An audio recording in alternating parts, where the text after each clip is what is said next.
Hey, y'all, welcome to what'll be the fourth Western Standard special of Danielle Smith, Uncensored. Danielle's been coming on and speaking to experts and others on the pandemic, our reaction to it, the legalities, the health issues. Tonight, Danielle's got a whole raft of lawyers from the Justice Center for Constitutional Freedoms to talk to, and they've been very busy and very active with some of the people who've been charged under restrictions and things such as that. So it's going to be a very informative show. I just got to introduce and go through a number of things quickly here. We do have a sponsor. She's been a great local sponsor. It's KyrensWay.com. If you got stress, anxiety, issues such as that, Penny there can help you out. We're looking at drug-free ways to help you along. A lot of people are stressed and having issues these days through therapy, nutritional needs, keeping your mind and body all healthy. Check it out. The consultations are free, and Penny might be just what you need right now. So without much further ado, don't forget to subscribe to the Western Standard. We don't get tax funding. We rely on you, the viewers, the listeners, the readers, to help us along. It's important. We can cut through these things. You're not finding this information on the mainstream media. You can only get it in spots like this. And Danielle's greatly giving it out. So by all means, and subscribe to the YouTube channel and on Facebook so you don't miss any of these specials as they come along. So I'll get right onto it and get Danielle and the rest of the guests on here, and we're really looking forward to a great show.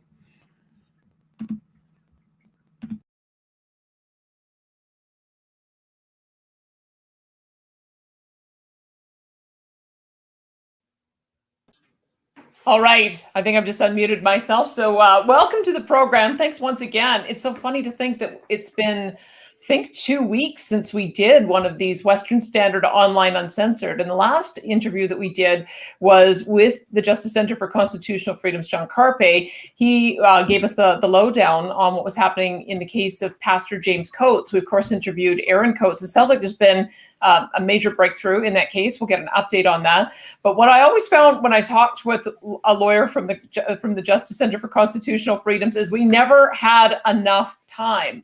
And so tonight we've got lots of time and we've got lots of legal expertise. Jay Cameron joins us, as well as Allison Pahovich. She is from Manitoba and she's spearheading the case against general lockdowns there, as well as Lisa Bildy from Ontario. And she'll tell us a little more about how she's fighting some of the constitutional and charter challenges also. So the way we'll conduct the evening, and you can feel free to send us comments and texts as you go along if you've got any questions.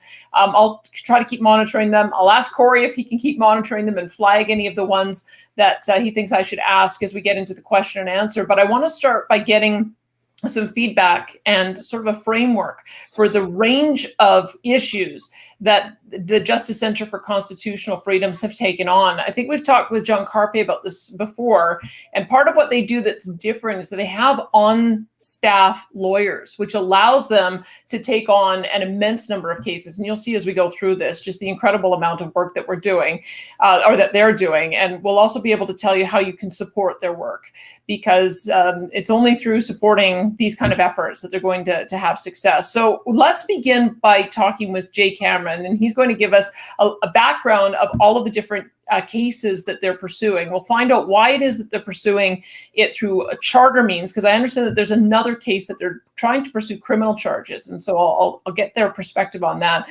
But let's begin with Jay Cameron. Jay, thanks so much for being with us tonight. Danielle, thanks for having me on.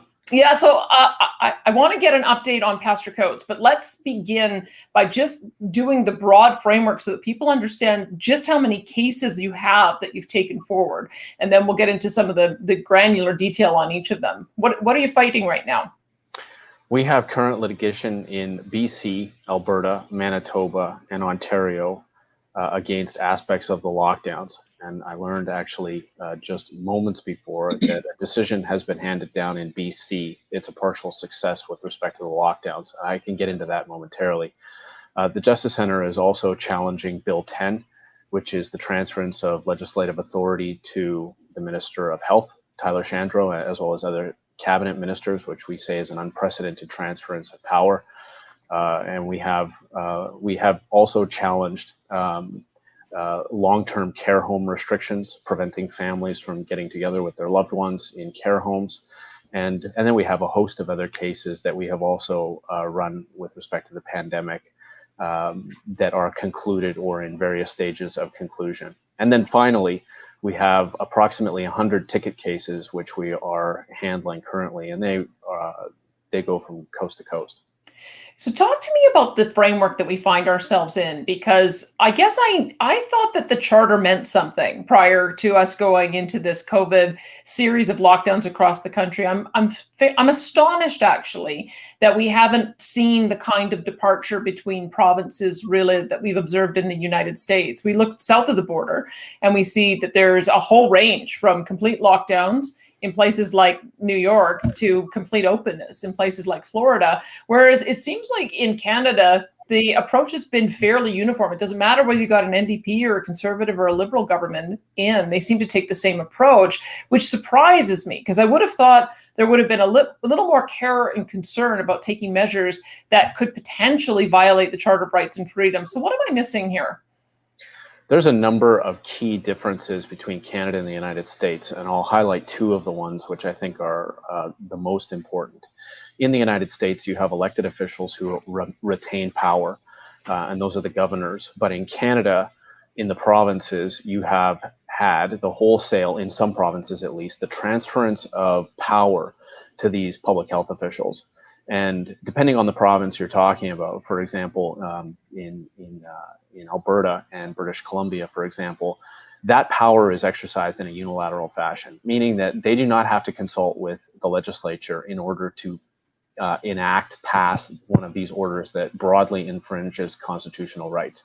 And so you have this enormous centralized power in an unelected official who does not have to consult with the legislature, is not required to seek a second opinion.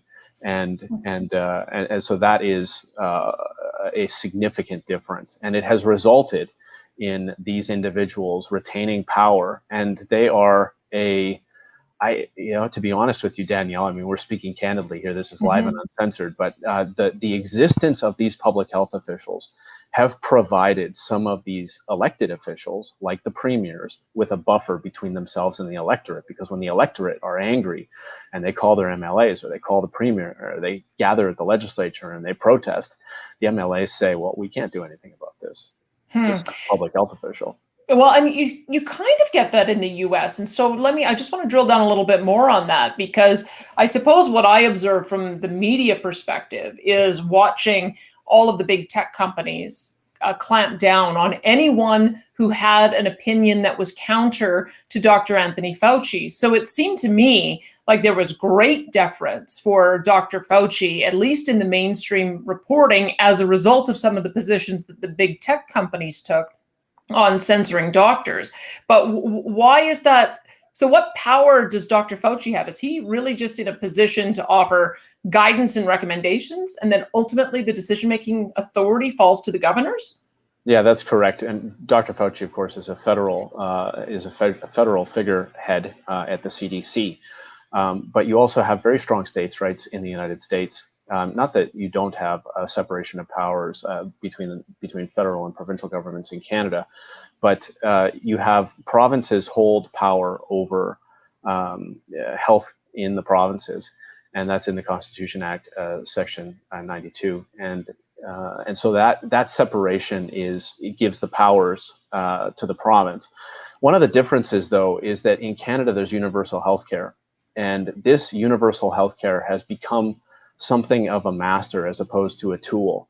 And if you've seen my analogy with respect to iRobot, the talk that I gave with the angry Albertan, the idea I have not.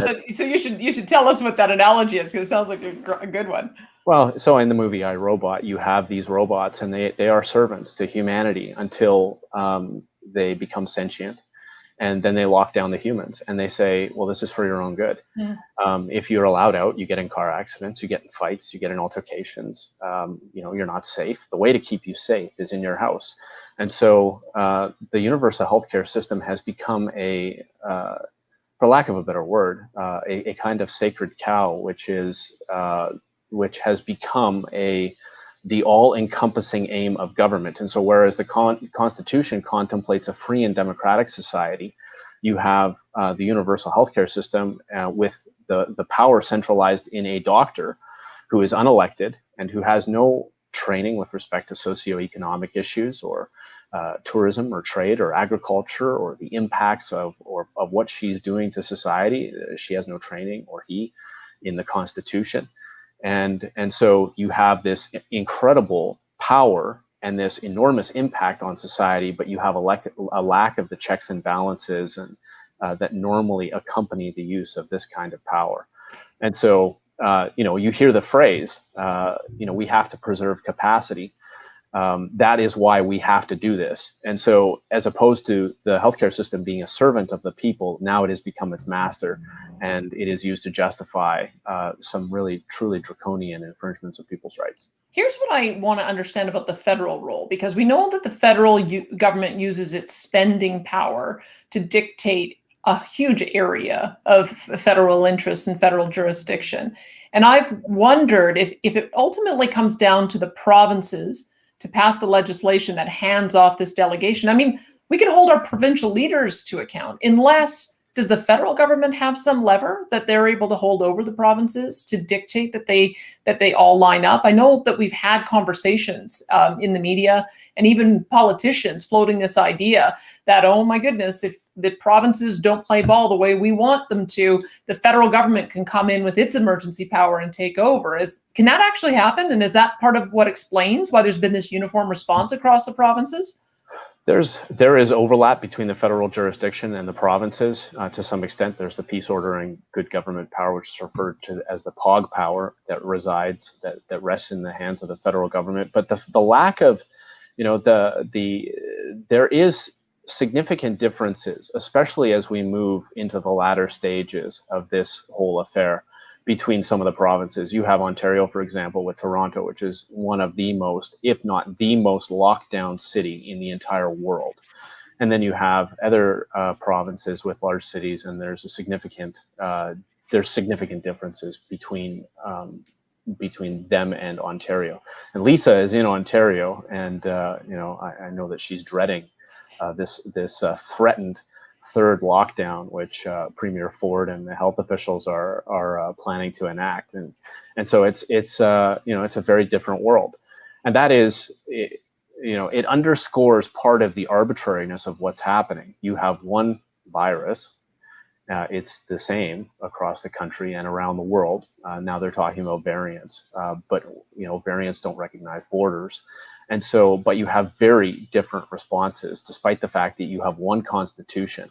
And so one of the things that comes out of this BC decision, which I can talk about later on, is that the judge is saying, well, the health officials don't have to be correct in their actions. If they trample on your constitutional rights, but they can say, well, this is a reasonable alternative that was available to us, then that's constitutional. And we have a problem with that. I can imagine. I mean, it almost sounds to me like we don't really have a Charter of Rights and Freedoms. So the Charter of Rights and Freedoms has just been a piece of paper. And if you can say that it's reasonable and a limitation in a free and democratic society, or some other way of balancing it, it sounds like the courts are prepared to defer to the health officials. Is that the sense that you're getting? I think in a nutshell, yes. And, I've always said that talking about our cases is one of the most dangerous things that we do. But I'm going to go out on a limb and tell you that I think the way that the Charter was originally envisioned, it was supposed to be a very broad,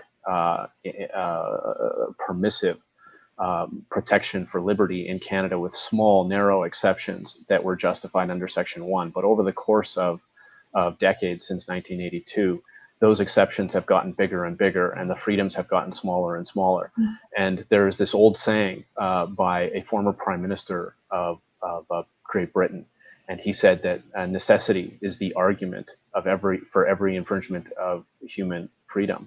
It is the argument of tyrants. It is the creed of slaves. And so, necessity becomes the justification in all circumstances to strip people of their civil liberties. And that has been an axiom of tyranny since time immemorial.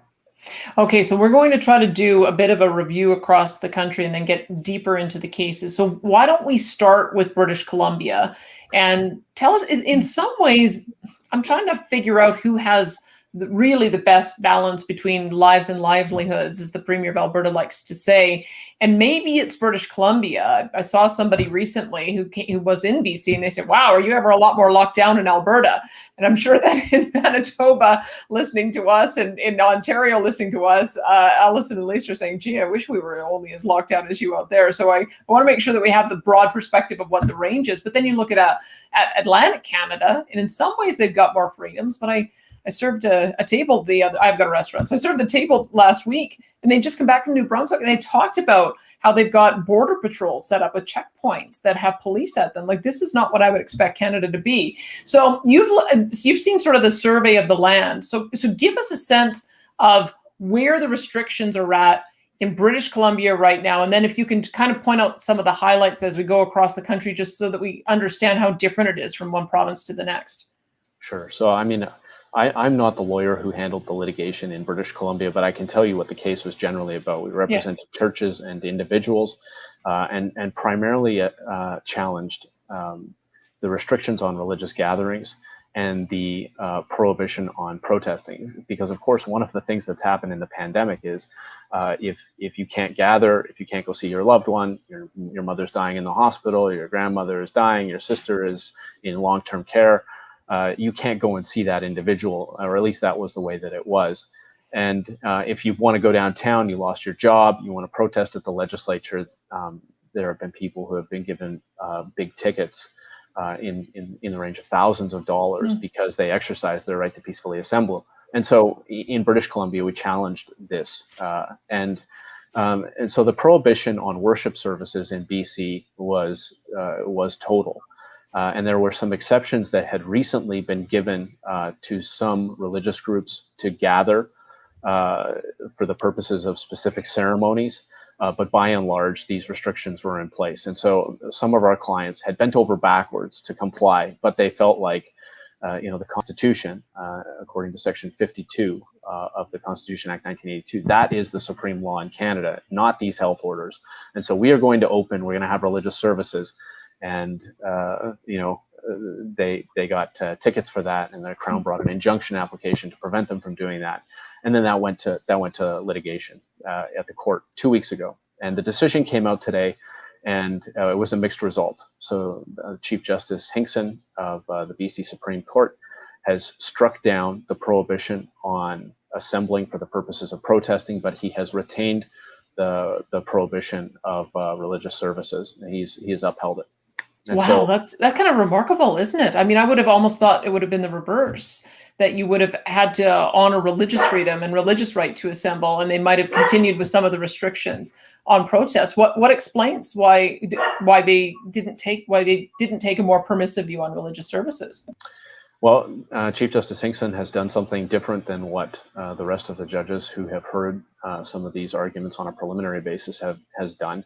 And he has said that these are administrative decisions. They are not laws of general application. So the difference is that when you have a challenge to a law, the standard of review as to whether or not that law is constitutional is correctness. It's the strictest standard that there is.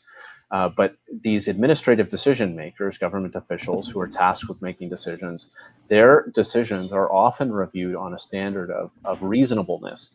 And so what Chief Justice Hinkson has done is said, well, these decisions from these orders from Dr. Henry are more like administrative decisions as opposed to laws from the legislature. And that is a departure from the way that courts have handled that issue in Alberta and in Manitoba so far. And so that's something that we're going to be looking at. Why does that sound upside down to me, Jay? Like, it sounds to me like it's a lower bar to pass an administrative rule that has such serious consequences on people's rights, whereas you would hold the legislature to a higher standard if they were sitting there debating, going through 3 readings, passing through royal assent. I don't understand why it wouldn't be easier to throw out one of these arbitrary administrative decisions than something that's been duly argued in a legislature. Yeah, with all due respect to the Chief Justice, I think he's made an error there. And the reason is because you have these broad rules, these orders, which are of general application. This individual who is passing the order, who is making the order, she has not scrutinized the individual circumstances of people. There's no consideration of the individual rights of people, which are what are protected under the Canadian Charter of Rights and Freedoms. And instead, you're passing this law, carte blanche, which applies across the province, and it is exceedingly restrictive and overturns the fundamental rights and freedoms, which are guaranteed in the Canadian Charter of Rights and Freedoms. So I agree with you entirely. It is backwards, in my respectful submission, Danielle, and it's something that we're looking at. Okay, let's then move over to Alberta and tell us what happened in the update with Pastor James Coates. I saw that Erin Coates had issued a statement on Facebook expecting that her husband might be released as soon as tomorrow. So what's gone down here?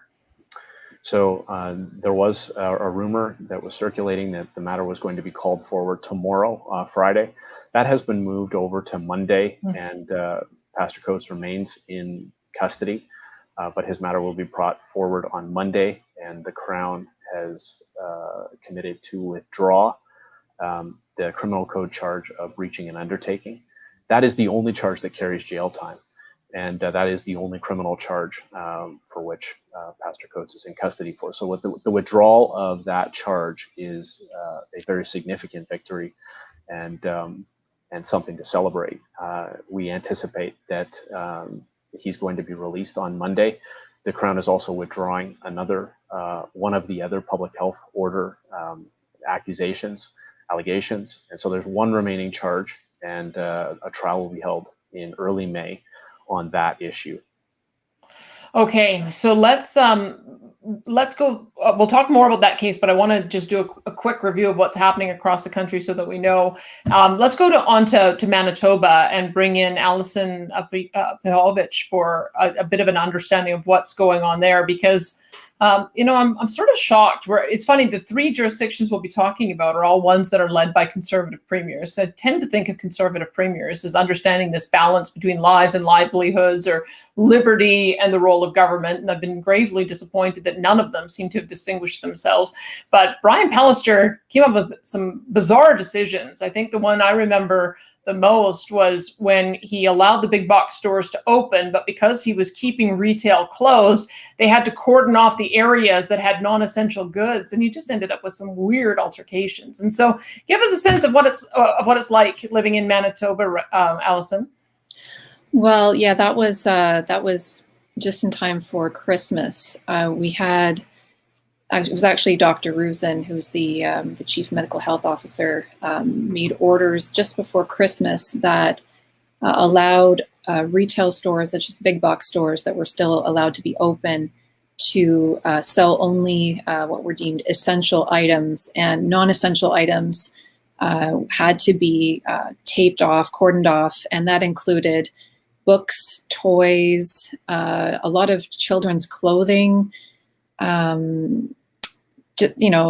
just things that you'd be buying for your family for Christmas. And it was extremely stressful for people. You could still order curbside pickup, but you couldn't even buy makeup. So really the only things you could buy was, food and, feminine products, that kind of thing. And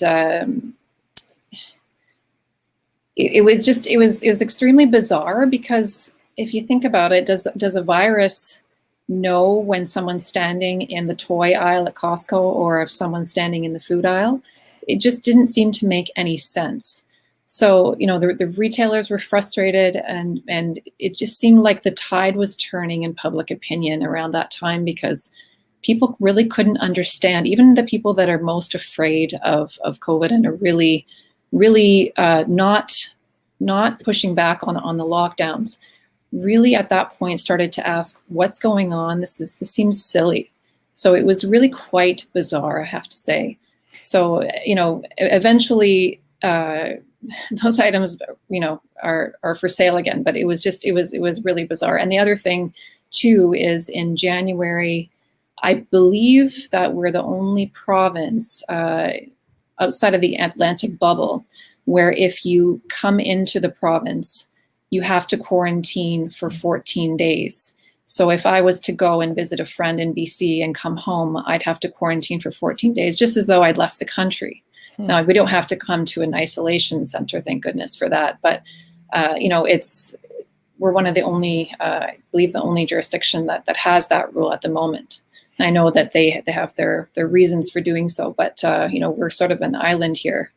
Give me another, just a few more ideas about how the restrictions are playing out, because I think, to Jason Kenney's credit in Alberta, I think he saw that it was turning into a bit of a fiasco to try to decide between essential and non-essential retail. So he allowed all retail to open up at lower levels of restrictions.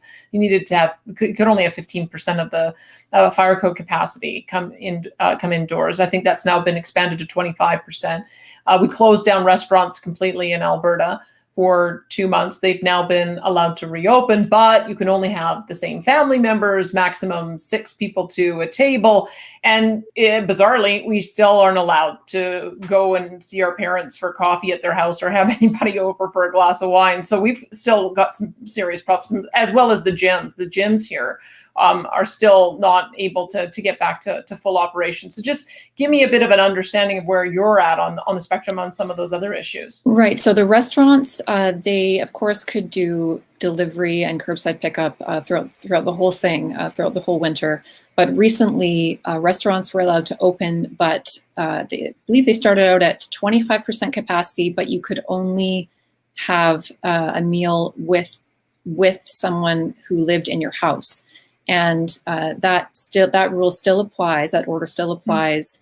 You either show your ID at the door, or you sign a declaration that everyone coming into the restaurant to sit together lives at that same house.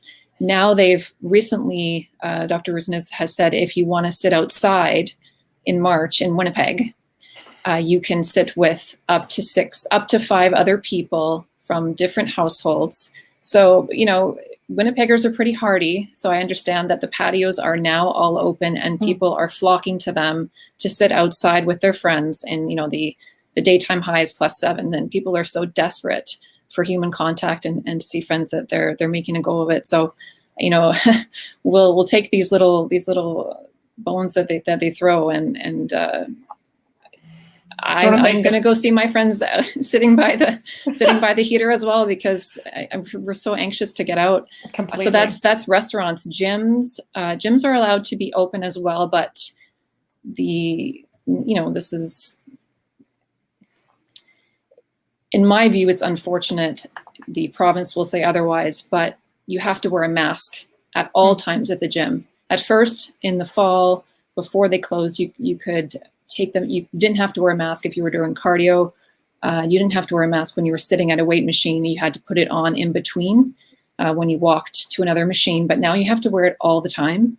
And, it's very difficult for many people. We've heard from people, emailing us and complaining when you're wearing a mask inside, when you're doing cardio, that's very difficult to breathe.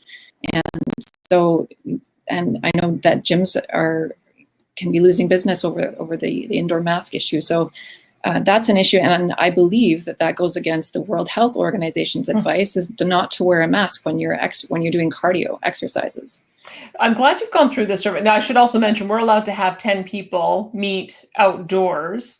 And we've had some nice weather. We've had some Chinook weather, so that at least taken some of the pressure off. But as you're talking about this, and we've heard from Jay, and we'll hear more as well from Lisa, it's the arbitrariness of these decisions that it's strict. We can't do cardio on machines here, and I gather that they are enforcing it. I've spoken to gym owners that they do have AHS inspectors going in to see if people are breathing too hard.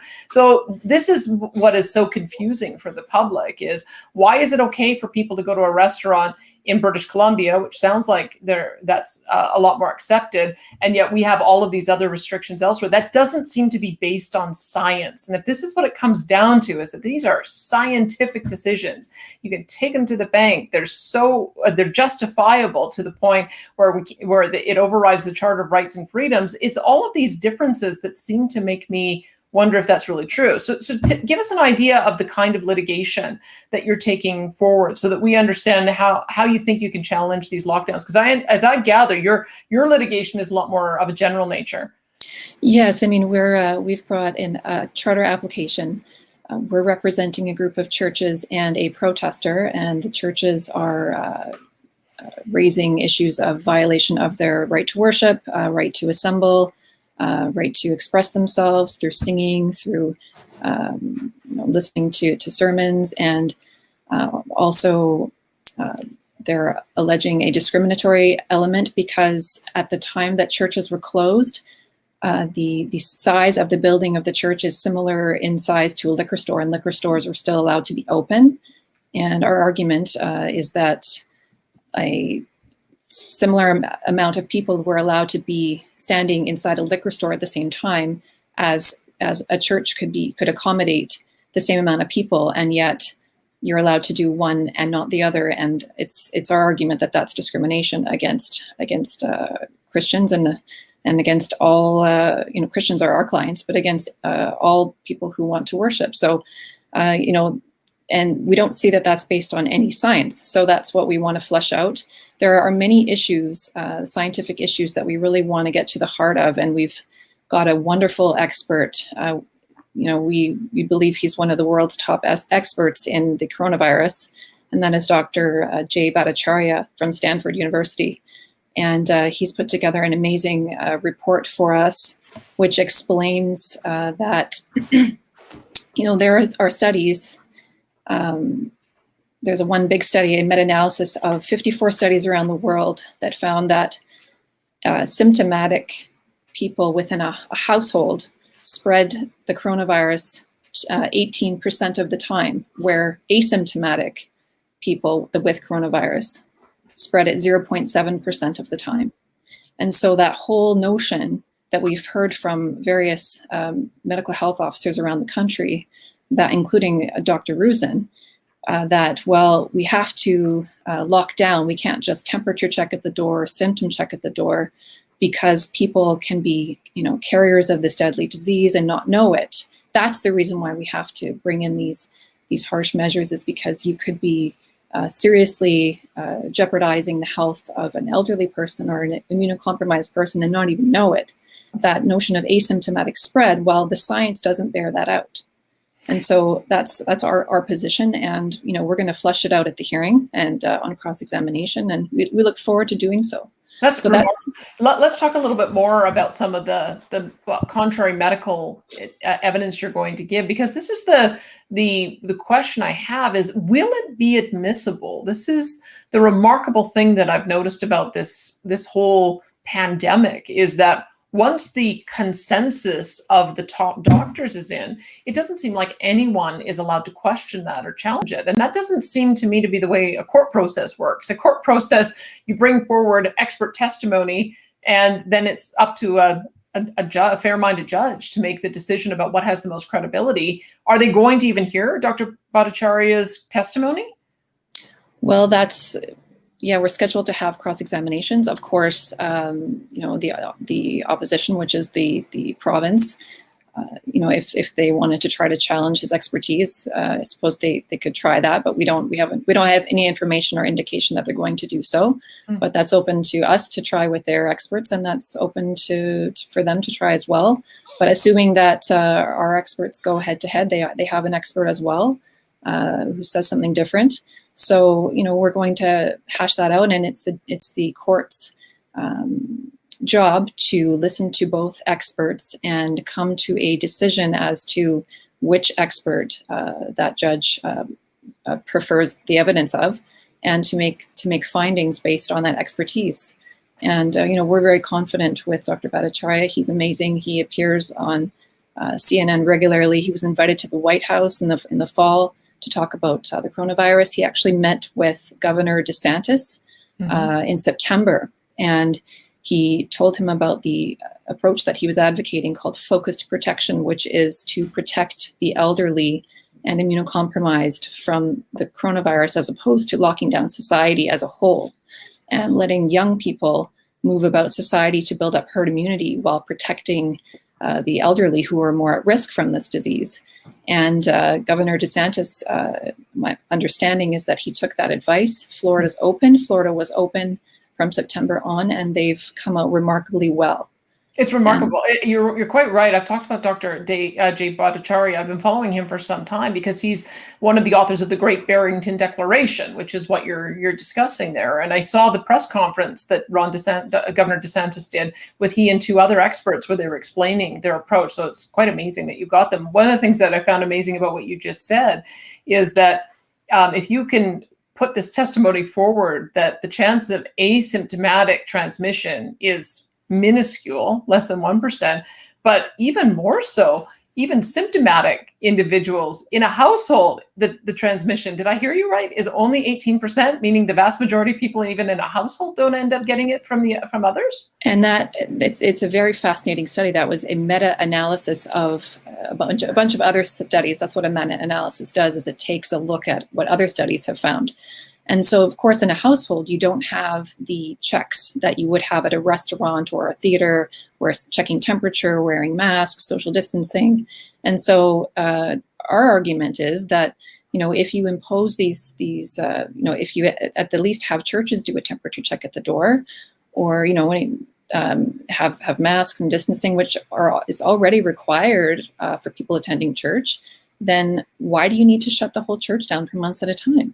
So really, it's our view and our experts' view that we should be able to open up society and just protect those who need it the most. And that's what the Great Barrington Declaration advocates for. And it's got the signatures of, I believe it's 50,000 scientists and doctors from around the world.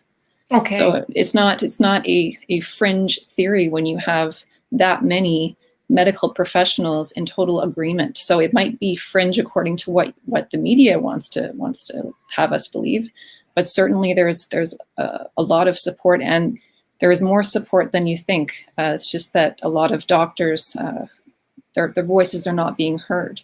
Yes. And I'll talk to Jay Cameron about that in just one moment. There's one more thing I wanted to raise with you, was the issue of the PCR tests. I know that there's been some litigation, I believe it was in Portugal, where Yes. there are some serious problems with looking at the PCR test. I talked about it when I was on radio, that if I understand it, it's a tool that is normally used in forensics. If you have a tiny bit of DNA, you want to amplify it multiple times so that you can catch the bad guys. So maybe great application in forensics, but the problem when you're trying to use it in medicine is it can't tell the difference after a certain number of amplification cycles between a live virus and dead viral particles that your body has already destroyed. And so I've been following that issue for some time, but I want to get your take on whether I'm interpreting it right, and if you've got an expert who might give that same testimony.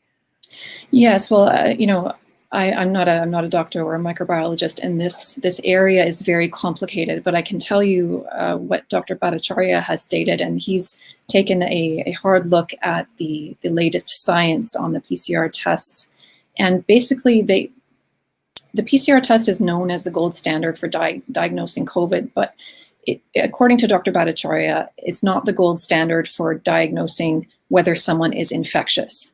Mm-hmm. And that's because when a sample is taken from somebody's nose, from the swab, and then it's amplified, it's spun around in the lab, it depends how many times it's spun before it results in a positive result. So if it's spun a low number of times, say 20 to 25 times, there's a greater chance that positive result will actually have infectious virus. So that person would actually be infectious and capable of infecting someone else. But the problem is when there's no positive result after the 25th time, if the lab has been told or has decided, or whoever's made the decision to keep spinning it, if it's spun all the way up to 40 times, 40 cycles, it's called a cycle threshold. At 40 cycles or more, the chances that positive result is coming from someone who's infectious and capable of spreading COVID is 100% false positive. Wow. After 40 cycles, that's according to the peer-reviewed science. So we're going to be hashing that out with the court as well. And I can tell you that it's not just our expert who says that as a result of his peer-reviewed studies. It's the World Health Organization put out 2 warnings about the PCR tests and the cycle thresholds, one in December and another warning in January. And it's giving a warning to the world that there have been issues with false positives with these tests. So it's something that we're looking at, and it's something that we want the court to be aware of, and how many of these tests and these cases are actually cases of people who, while the test was positive, they're not actually infectious because they had COVID up to 70 days ago. That is, the science says that a positive result can mean at that high cycle threshold that someone has the virus is dead now, but they had it up to 70 days ago. And therefore, you could be catching people with these cases that are not sick, and they were sick, 2 months ago. That's the remarkable thing, is because you would have the medical professionals say, well, better safe than sorry. It's better for us to have a high cycle threshold so we can catch everyone. But the implications on an individual about how disruptive that is to their life, they have to potentially stop working for 2 weeks. That is, in Alberta, if there are others in the household, their 2-week quarantine begins after the 10 days that somebody in the household is infectious. You can end up, if you've got multiple people in the household, having a month or longer before it works its way through. And especially if it's the case, no one's symptomatic, and it could be that they all already have had it and recovered from it. It strikes me that should matter to the court, the huge imposition that it's creating on people's lives. Yeah, it sure mattered to the Portuguese Court of Appeal.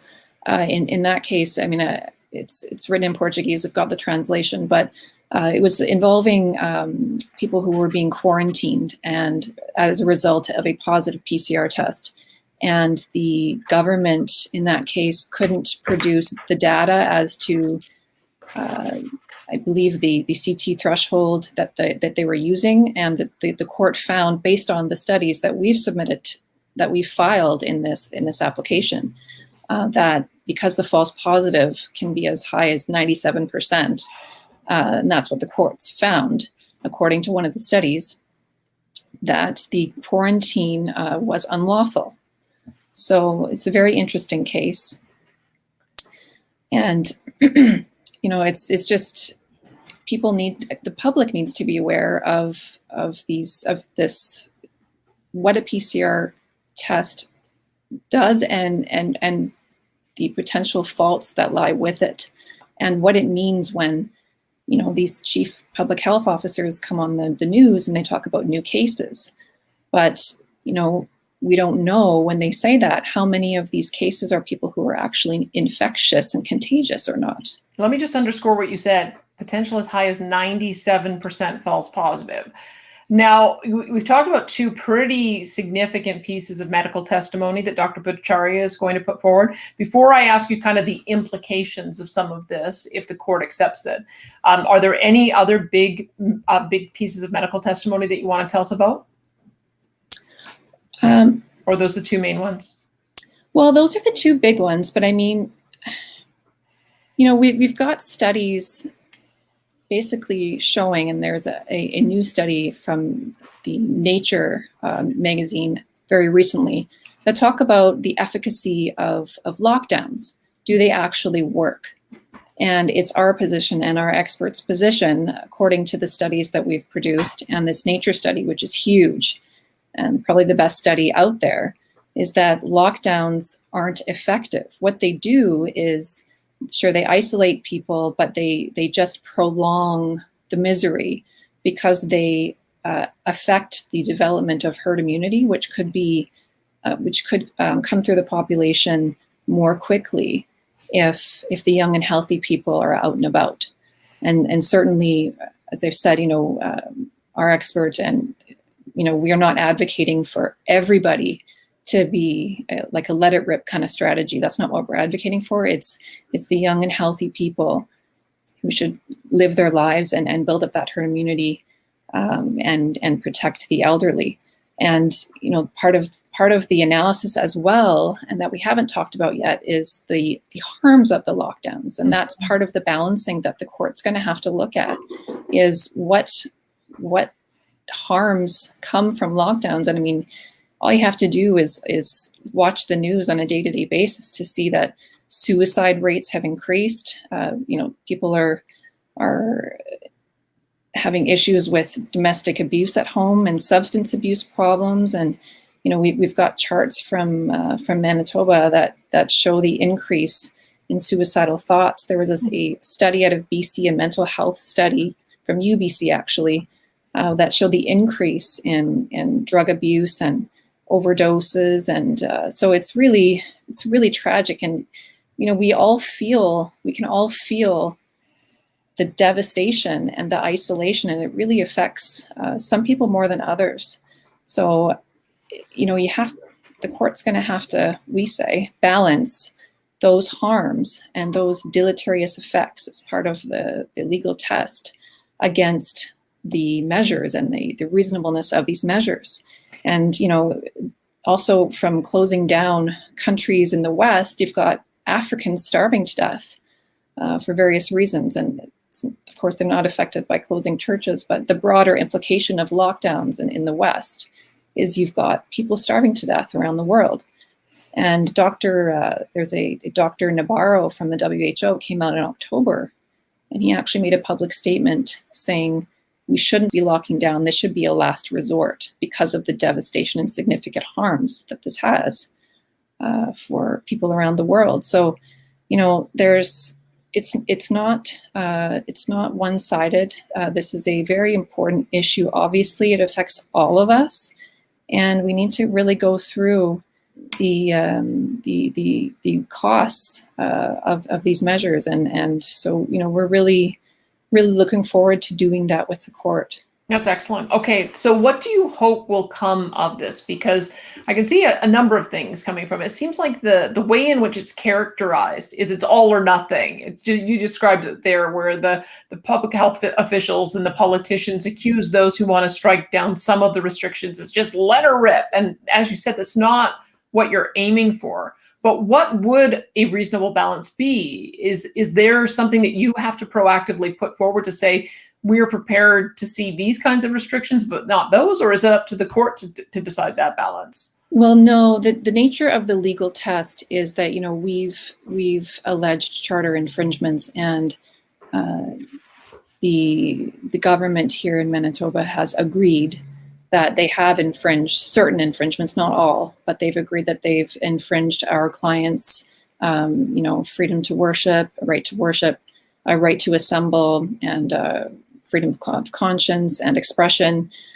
They've not conceded the discrimination element, but once all of those infringements are proven and conceded, then the onus shifts to the government and Dr. Rosen to show that these measures, these public health orders, are reasonably justified. And there's legal tests, but basically they have to show that the impairment has been minimal.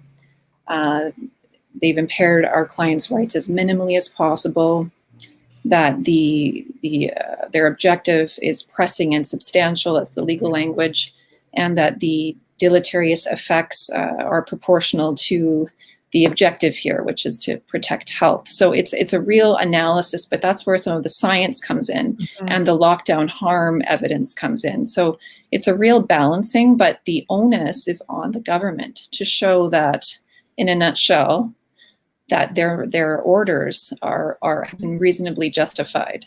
And so, the onus is on them to provide a lot of the evidence as to why they had to shut churches and why outdoor events of more than 5 people had to be restricted.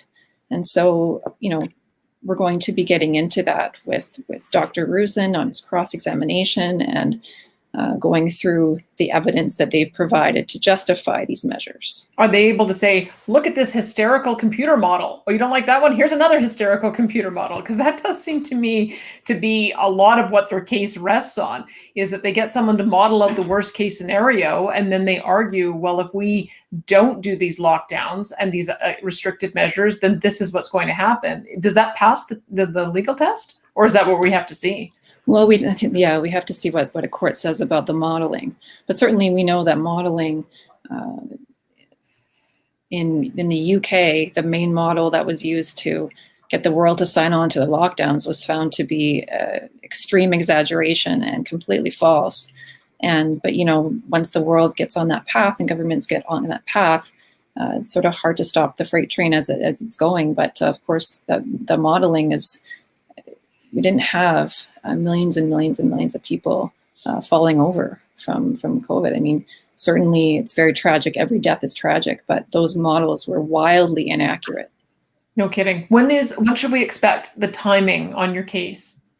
Well, the case is going to be heard starting on April 19th, and it should wrap up April 30th. And then, of course, we don't know how long the judge will take to make a decision. Okay, I'll come back to Jay to give us some idea of how that's going to be balanced. Thanks for the update on that one, Alison. Appreciate it.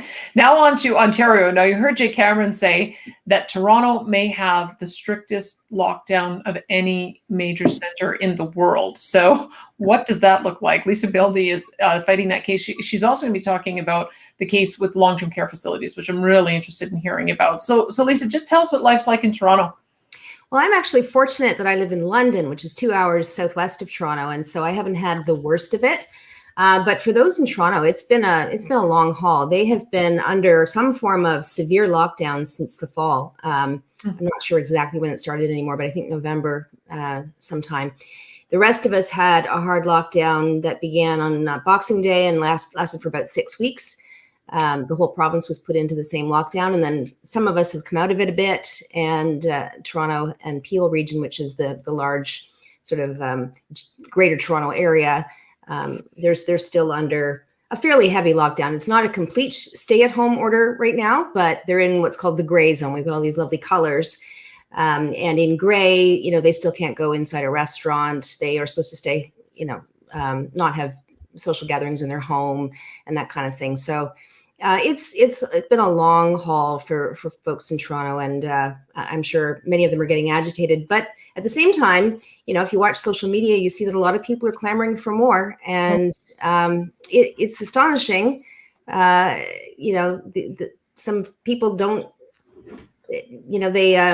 they're suckers for punishment, I guess. They want to have a full hard lockdown, and I believe our premier is considering doing another one because we're allegedly in a third wave now. Although if you look at the models, it's you don't see that the hospitalization rates are shooting up that dramatically, and in some hospitals it's still extremely low. So anyway, that's the environment that we're in. It's not, it's very hard to know what we're allowed to do and not allowed to do in any part of the province. It's different everywhere right now, which is interesting too, because in the first part of the pandemic, the premier said, well, we can't have different regions doing different things because people will just drive from, you go get your hair cut, which I desperately need. People will go get their hair cut in another city, and then they'll just take their germs there. And yet through this last part, like through the second wave, if you want to call it that, we've done exactly that. We've got all these different regions. So then you have public health officials, say, for example, in Kingston, where my son goes to university, basically said after Christmas, don't come back. Like, we don't want the students back. They were going into green. They were quite happy about that. They didn't want those germy students returning. So it's oppressive. It's for a lot of people, it's very confusing because you don't know what you're allowed to do or not allowed to do. And of course, the way it's enforced can often be very draconian too. So you can get yourself in a lot of trouble when you don't really know what you're allowed and not allowed to do. And I do want to talk to you about that, but tell me what a stay-at-home order is, because I think that part of why the Premier of Alberta says, oh, I haven't locked anyone down, is because he hasn't done anything as far as what Toronto has done. But what is a stay-at-home order? What does that mean? Well, it was sort of wasn't as much as a stay-at-home order as you may have heard happening in certainly China, but even in some European cities where you literally like could not leave your house for, for any reason or for very, very narrow reasons. We actually did have quite a few exceptions built into it, and there was no curfew like there was in Quebec. So although it was called a stay-at-home order, you could go out for essential services of different kinds. You could obviously get your groceries, go for walks. I mean, we continued to go for our daily walks and that sort of thing, but it had to be for the purpose of exercise. There was one couple in Windsor who, they're stuck at home with their kids. They finally got all their kids working on something on their computers, and so they decided to grab some mental health time, and they got in their car and drove to a church parking lot, which was a mistake because, the churches are particularly targeted right now. So if you're going to pick a parking lot, go to Walmart. But they wanted to go and do a little bit of Pokemon Go with their phones, and they just were parked in their vehicle, and they got an $800 or whatever it was ticket for being out and about, but not for the purposes of exercise. So. But they weren't interacting with anyone other than each other. No, they were sitting in their own car, and they didn't even get out of their vehicle. So there's a lot of stupid stuff like that. And frankly, we're seeing, and right around that time, we were seeing reports coming out of like the hospital in Ottawa was the Sick Children's Hospital was saying they had like a doubling of traumatic injuries to children this year over last year, like over the year of the pandemic compared to the prior year. Because people are at home and they're stressed and frustrated and unable to access support from family that might give them a break. My kids are grown now, but I can't imagine, being home with toddlers or, and trying to work. And not that justifies anything, but my goodness, if a couple of parents are out trying to have a little bit of a mental health break, show some compassion. Talk to me a little bit about what you mentioned, that it is remarkable to me as well. I love freedom. I figured that most people did, and I've been astonished at the number of people who say, not only do I want you to hit me, I want you to hit me harder. And I'm wondering, from your perspective, how does the court judge that? If there's sort of a general desire for more authoritarian policies, just because people are terrified and don't have information, maybe that's not an excuse, but is that enough to override some of the charter arguments that you're making? I always thought that the charter was supposed to be immune from those kind of things. It doesn't matter how many people think that a person should have their rights taken from them. The reason why they are called rights is that there are certain things that are inalienable, that they're not subject to mob rule, they're not subject to a vote. So how do you think the court balances that, the fact that there does seem to be a lot of popular support for these measures? Well, I'm not sure that the court has weighed in on that question, and nor should it really consider whether something is popular or not popular. I don't think that should be the consideration. But on a political level, it certainly is. We are. I personally think we're sort of in a new era with our charter. Over this last year, it's been an eye-opening period. I think we are seeing a bit of tyranny of the majority here when our individual rights are being just absolutely throttled. And you're actually made to feel as though you're selfish and a horrible person for wanting to have them and to exercise them. That is astonishing to me. Once people lose the desire for freedom, you do pave the way for that tyranny of the majority and for only certain rights and freedoms that are acceptable to that majority to be protected. And so, maybe this is a little controversial, but I suspect your audience will see where I'm coming from. But I think the churches have been targeted largely because they are a soft target, and they're a group now that the majority doesn't necessarily feel is worth protecting. And so the media, like I've been focused in the last few months on church cases in Ontario. And, the media has never been more interested in anything we've done than when there's a church getting in trouble. And suddenly then you're getting 3 or 4 media calls a day when something's happening. So, they want to know, did they get found in contempt, and how much do they have to pay? And are they being charged? And what's happening with their, and I feel like saying, look, and this is the mainstream media I'm talking about, who you don't normally hear from otherwise on most things. But you say, I feel like saying, well, why don't you go and investigate those PCR cycle thresholds, for example, and do a little investigative reporting? There's an opportunity here for you to make your name. But no, they just want to talk about churches breaking the rules. And so, we have one church that the pastor has been very vocal about exercising his charter rights. He flew out to Edmonton from Ontario to support Pastor Coates. He's led a number of rallies in Ontario. Pastor Hildebrandt is his name. And his church is actually targeted every Sunday by anti-freedom people. Believe it or not, like they're anti-freedom rally, I think is what they say on their stickers. But they actually advertise it that way, that there's an anti-freedom rally? Yeah, well, because he's been running these freedom rallies and they don't like it. It brings their town into disrepute to have people doing marching and coming into their town, and just, they find it very unsavory. So they protest against the exercise of freedom.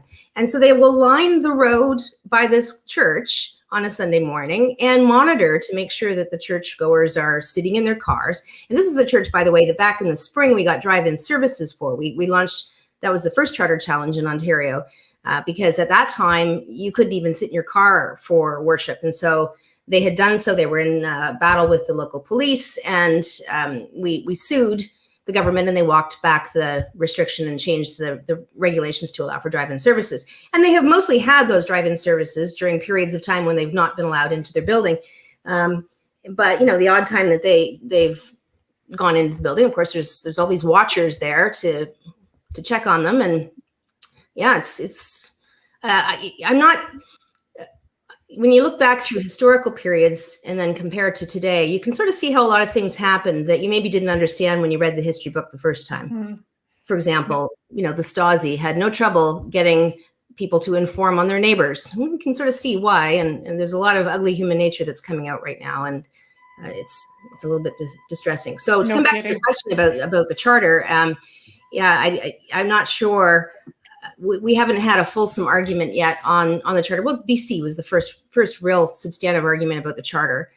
So we're not entirely sure how the courts are going to be treating this, but it would appear that they're being fairly cautious. And certainly in any indication we've seen in cases where they've touched on COVID issues, they're giving the government a very wide berth.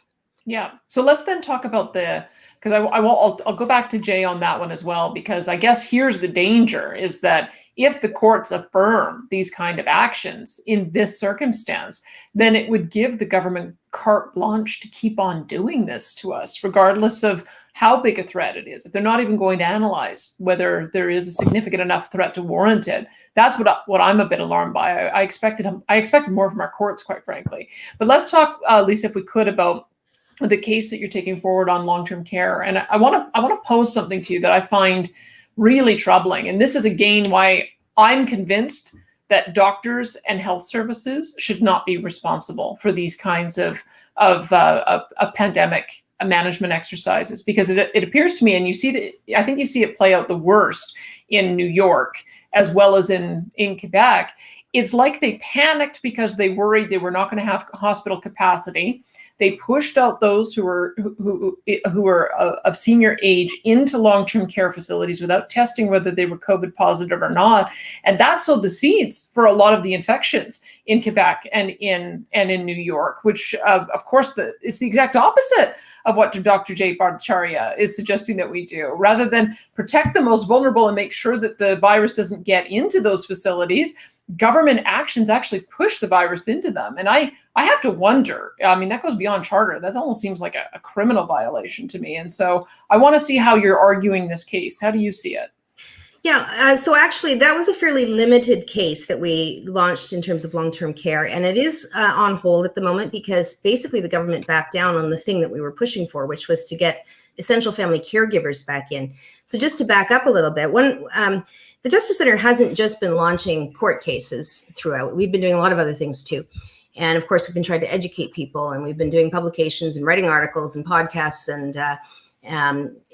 and just dealing with people writing to us. Our staff has been just absolutely inundated and overwhelmed over the last year. And many of the lawyers are trying to answer as many legal questions and sometimes they're not even legal questions, but just people reaching out because they don't know who else to turn to. So back in the spring, we started putting up on our website some lockdown harmed stories, and that really became quickly overwhelmed by long-term care stories. People were being kept out from seeing their loved ones, and these were people, by the way, many of whom actually provided care on a regular basis to their elderly relative.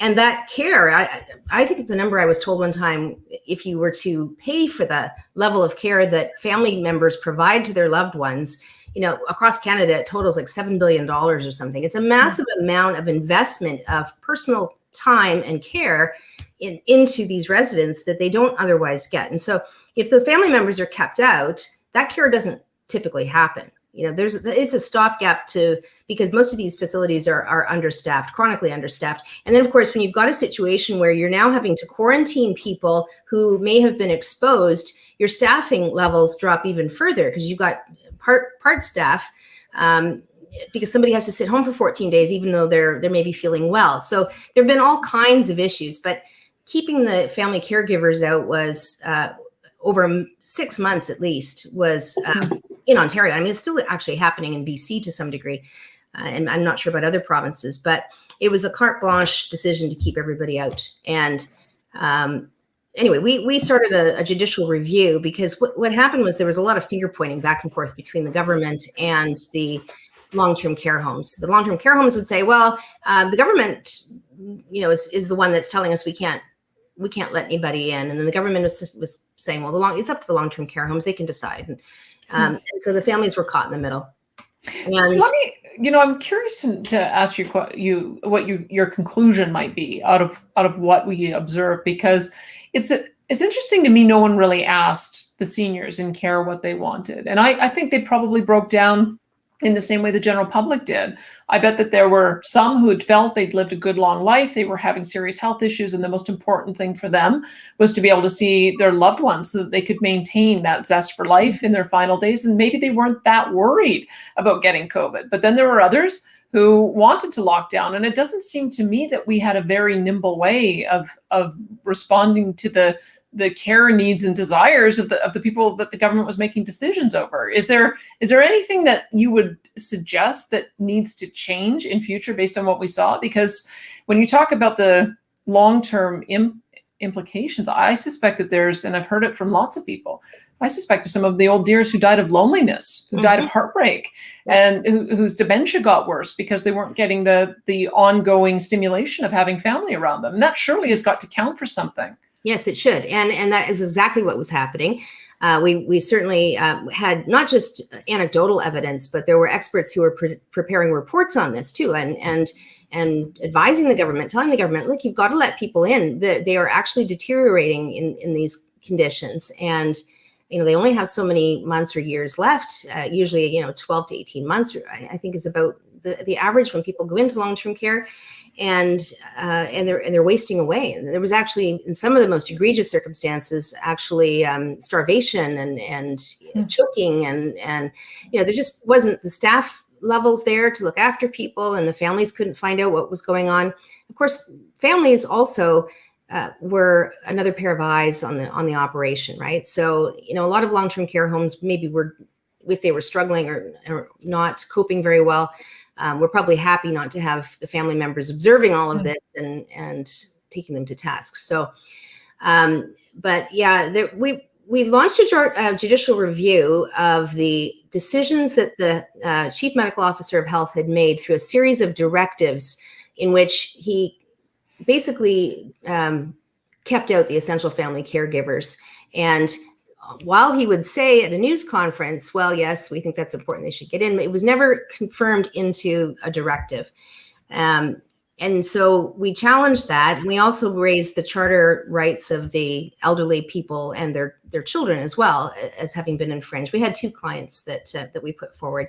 By the way, a lot of people did not want to actually sue on this or appear to be fighting the long-term care home because they worried there'd be some retribution against their elderly relatives. So you'd have a lot of people reaching out to us, but they didn't actually really want us to do anything with their name on it just because it was nerve-wracking for them. So shortly after we filed our judicial review in August, and we news released it. We had to wait because the courts were actually still closed at that time, which was also quite a galling thing to have all these infringements of our fundamental freedoms and not have access to the courts without getting permission, right? So no, you couldn't just walk down to the court clerk and get your application stamped and just go. You had to go to a judge who would assess whether it was sufficiently urgent to be allowed to proceed. So there's this whole other layer of, discretion, which is not great for the rule of law either, right? So a judge did decide on September the 11th that we could go ahead. But in the meantime, the government had put out policy directives that explicitly allowed essential caregivers back in. Suddenly everybody was in, and we just put things on hold for a bit because you run into the risk you're going to get a mootness argument. You get to the court and the court's going to say, well, what's the issue? They're all in. They're not. With many of the things that the government has done, when we have sued or threatened to sue, they have backed off behind the line a little bit. They've corrected the worst, most egregious overreach, but it's never been enough. The essential caregivers are still having a lot of problems. It's not perfect. Some of them are getting those tests up their nose every single day, if you can imagine that, to be able to see their elderly loved ones. And the staff don't have that, so there's an arbitrariness there too that's quite appalling, but at least they're in, and at least they are providing that care again in most cases. So we'll bring it back if we need to, and we may need to, but at the moment things are sort of okay on that front.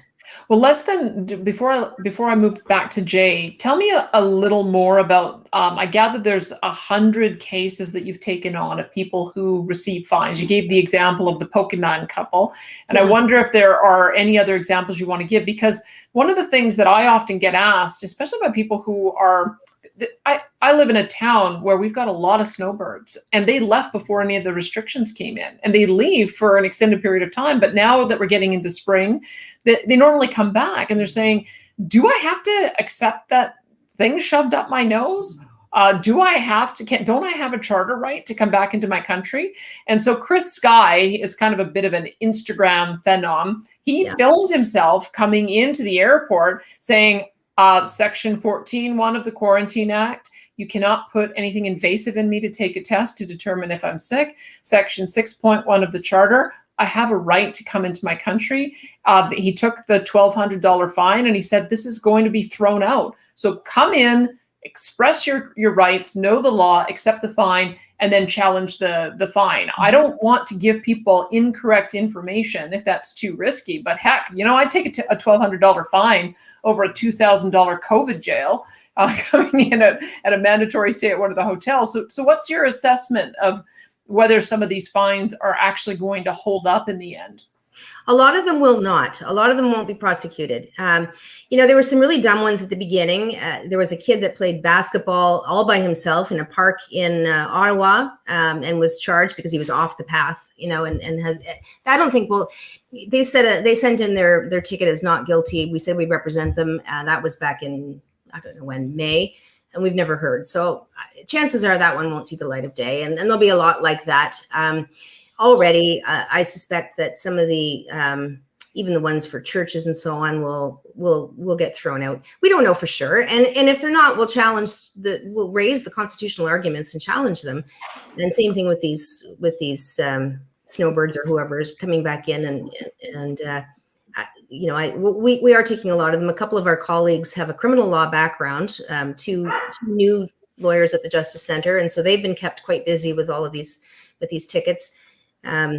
But the capacity of the provincial offenses offices is not unlimited. They're going to have to cull through a lot of these because the backlog is massive.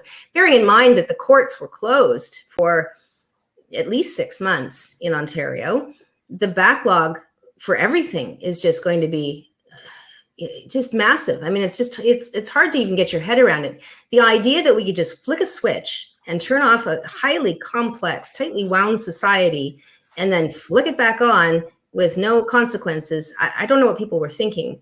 We're seeing now, of course, that cancer surgeries and other types of surgeries were all put on hold. And now we're going to have a new crisis. with cancer diagnoses that were missed or that people couldn't get treatment for that they should have. So the CTV needs to have a little breaking news tally at the top of its screen indicating how many lockdown deaths there are. And then I think maybe people would get a bit of perspective. But at the moment, we're now keeping track of cases over 2 respiratory seasons and just keeping that fear porn going with the daily case counts. And people just can't calm down and look rationally and understand relative risk and the fact that this is a virus that primarily attacks people who are extremely elderly and extremely frail and near death. And not always, but there's always a risk, right? Even flu can sometimes take down a healthy young person. So anyway, I digress, but it's a great point. I'm glad you raised that point as well, that when we do Flu Watch, it resets every year. Mm-hmm. You're not just accumulating all the flu cases that have existed since the time of the Spanish flu. There's sort of a recognition that we have a respiratory virus season. And that sounds like it's been completely thrown out the window with the way they report the COVID stats. So I'm glad you raised that point. Anything else you're working on, Lisa, before I go back to Jay? I don't want to miss out on any of the cases that you've taken on, because you've given us some great context and great stories. Yeah, so as I said, I've mainly been working with the some of the religious communities, partly with their tickets, although our colleagues are now handling those. But a couple of them did get into some trouble by having services when they were not supposed to. And so we had some contempt proceedings we had to deal with one church. And so in 2 cases, the Church of God and in Trinity Bible Chapel in Waterloo, the government actually got an enforcement order against them, telling them basically, they must have concluded that the tickets weren't doing the job. So this was to tell them, you have to follow the rules. And it's very easy for them to get such an order, and they did. And then breaching it then puts you in the position where you may be found in contempt. Mm-hmm. And so that did happen with one of the churches. And they had an $83,000 fine for their one service. That included the court costs of the church. And that's on top of the potential fines that they may have, which could... And this won't happen. They're not going to end up paying the full fine, but the potential on the books for these fines for the elders and for the church itself are into like the tens of millions of dollars of potential fines for having 3 services. Okay, so it's outrageous and draconian. Now the enforcement orders both have a clause that allowed us to bring a motion to set them aside. And we're doing that on constitutional grounds. So we're challenging restrictions in both of those cases as being arbitrary and unconstitutional. So for the one church, there was a 10-person cap. This was when we were in the gray or shutdown zones, and which the whole province was under for about 6 weeks over after Christmas. So that regulation the church has to abide by, and the government just as of Monday has changed that 10-person cap now in the law to be a 15% capacity limit. So it changes all the time. Like there wasn't really any science to say it should be 10. If your church holds 1,000 people, 10, it's a stupid thing to say you can only have 10 people. They should have been capacity limits all along. But 15 is still very arbitrary. And even in our most open zone, which is not very open, really, it's still a 30% cap. So with both of those, we'll be challenging the constitutionality of this arbitrary limit on churches, which is not applied to other organizations or businesses, or it's the churches. Other businesses do have limits, and small businesses have been treated quite badly in all of this, but they don't have the constitutional arguments that the churches do. So that's, well, you're so right. I have to shop quite a bit at Costco, and my husband and I have both said, have you ever been stopped? Do they do a counter? Are we sure that they're below their 15%? And it doesn't look like it's being enforced at quite the same level in retail shops as it is in churches. So I think it's such a great point. Why are they being treated so differently? Lisa, thanks so much for that. Let's go back to Jay Cameron for a couple of questions. There's a bunch that have come in online and a ton of comments, and thank you all for commenting. But Jay, I'm feeling more and more unease as I'm hearing from Allison, and I'm hearing from Lisa, and I'm hearing from you. It feels like anarchy. It feels like we don't actually know who's in charge. We don't know who or how decisions are being made, and there's no level of accountability or oversight. The politicians aren't overseeing and holding their health officials to account. The courts aren't holding the politicians to account. And if you don't even have a standard of how serious a virus needs to be before you do these kinds of measures, every single flu season, they could do this to us. I mean, I'm going to quote Dr. Dina Hinshaw, because when she was at a moment where she was, I think, talking about balancing lives and livelihoods, she said that COVID carries a risk that is much, much greater if you're over the age of 70 with pre-existing conditions. It's about the same risk as flu if you're between 40 and 70, and it's vanishingly small, is what she said.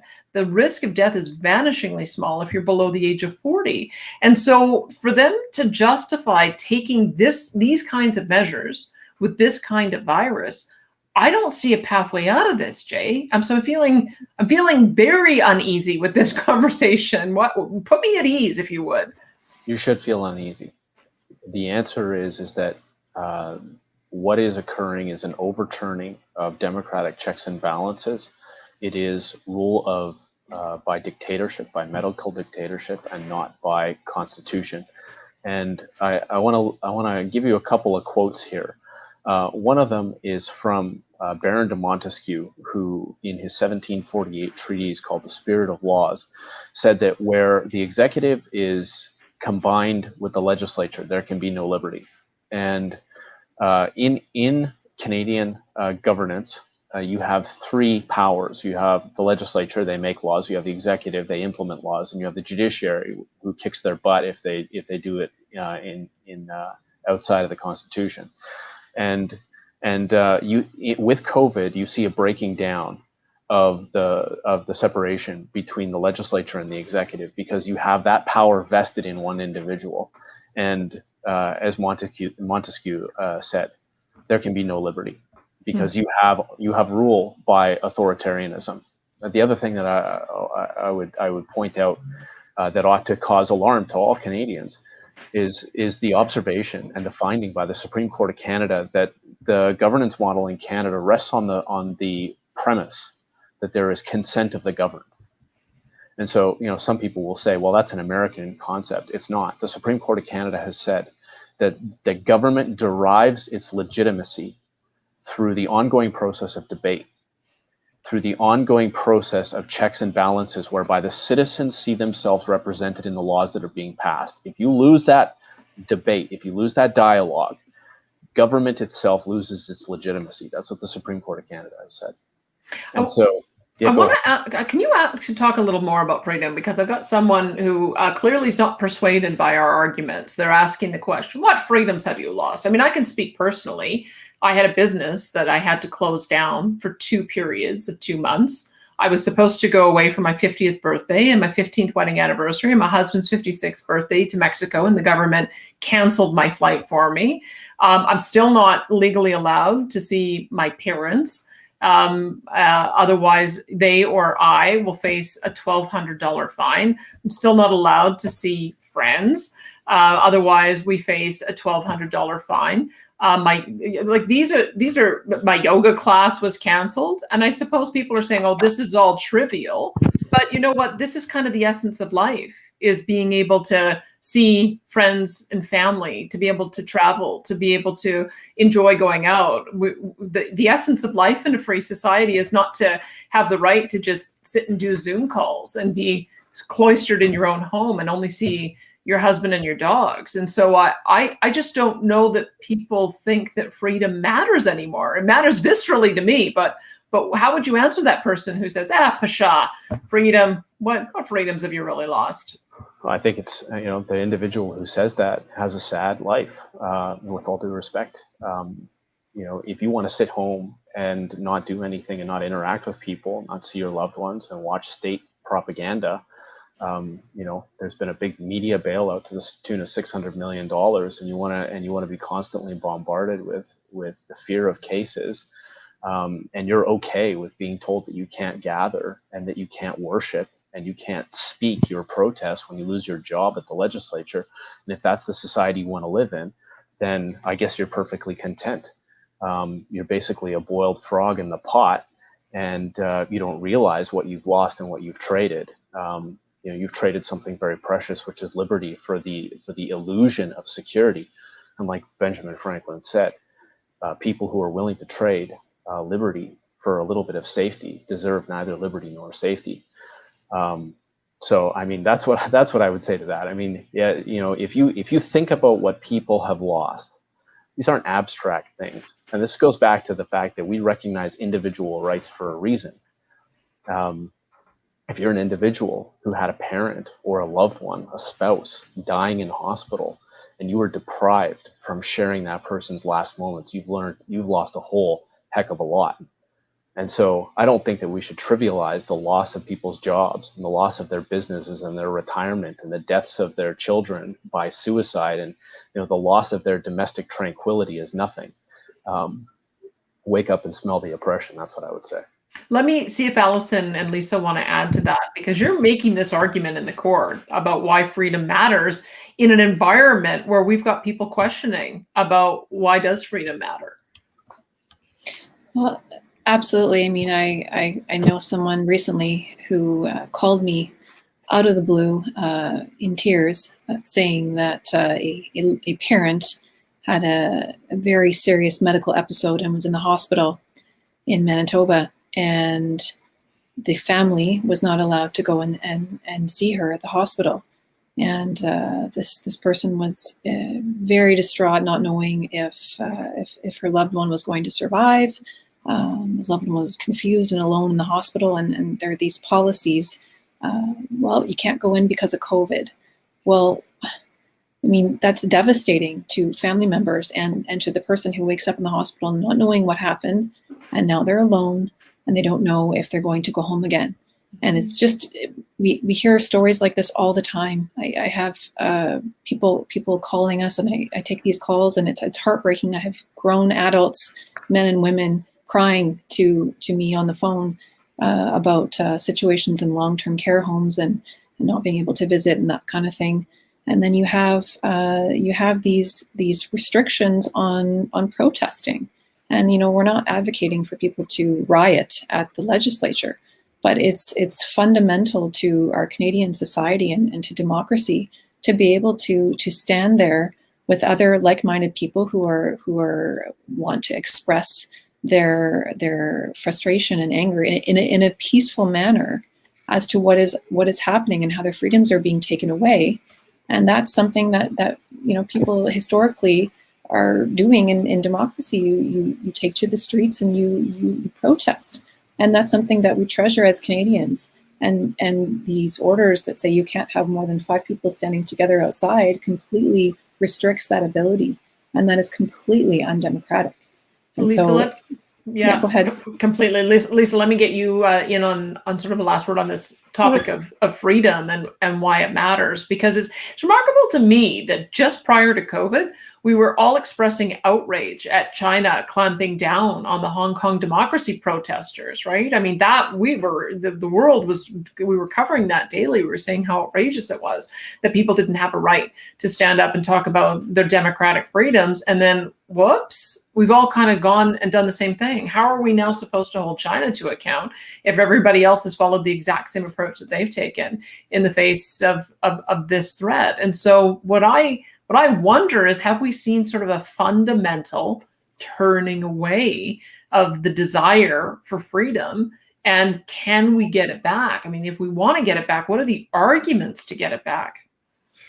Well, just I'm probably not going to make your audience feel very encouraged by what I'm about to say, but I think this whole experience over the last year is overlaid on a society that was already rejecting freedom very dramatically. I mean, I've been following the culture war for the last number of years, getting on close to a decade, and just watching the increasing requirement that everybody have a consensus viewpoint, that anybody who had a different view had to be shut down, canceled. This is the kind of stuff we were busy with before COVID. We already were in a society where we were no longer valuing the freedom to be able to have a conversation, to say, you know what, I don't agree with what you say, but you know, I respect the right for you to have your own opinion. Or, I mean, how long has it been since you've heard Canada is a free country?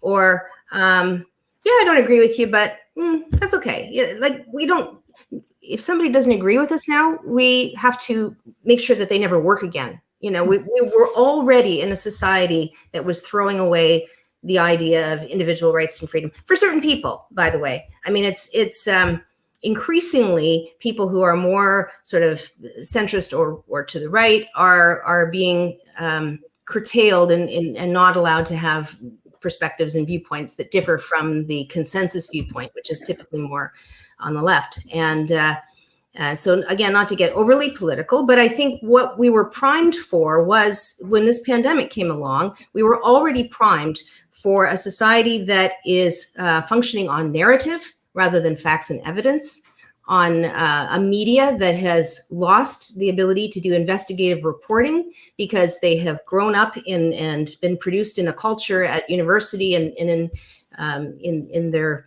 you know, early stages of their career, in an environment that does not encourage, you know, free thinking, or they've learned to be activists. And the whole COVID thing became something to be activistic about. Mm-hmm. And so this isn't really just about a disease and an inappropriate, we think, reaction to that disease. We have superimposed this onto an already sick society. And unfortunately, we are now in a new era. And I think it will be a generation before we see freedom again in the way that we think we should. But it isn't just COVID. COVID's just exacerbating it and pushing it along a little bit further. Holy cow, Lisa, you have to press me a generation before we go back to the kind of freedom that I used to enjoy. I'm not sure if my colleagues share that view, and I tend to view the world darkly, but I'm not terribly optimistic right now. No. Well, when you turn away from freedom and you go into darkness, it can last centuries, or in the case of communism, it lasted over 50 years. And so it's not unreasonable to think that it could last a long period of time. Let me go back to Jay, because I suppose the next battle to be fought is on this issue of whether they're going to create vaccine passports, and they're going to make having a vaccine and proof of vaccine a right of entry to go into public spaces and go to concerts and travel. And I'm just wondering about the legality of that. I mean, did we forget what the Nuremberg Code was supposed to be about? Did we forget that one of the, I looked it up today because I was writing my column on it, and it was American jurists sitting in judgment of the Nazi medical officers who performed experiments on people against their will. And the first principle is that a person has a right to voluntarily refuse to participate in a medical experiment. And so, look, I'm no anti-vaxxer. I'm interested in the technology. We've done a segment on health, but it makes me uneasy that because I know that there's probably at least a third of people out there who are hesitant based on the surveys that I've seen.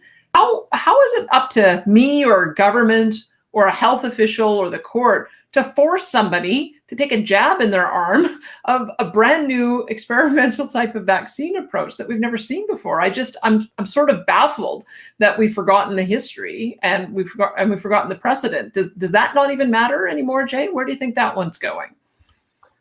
Yeah, I think that it's the vaccine passports establish a two-tier society.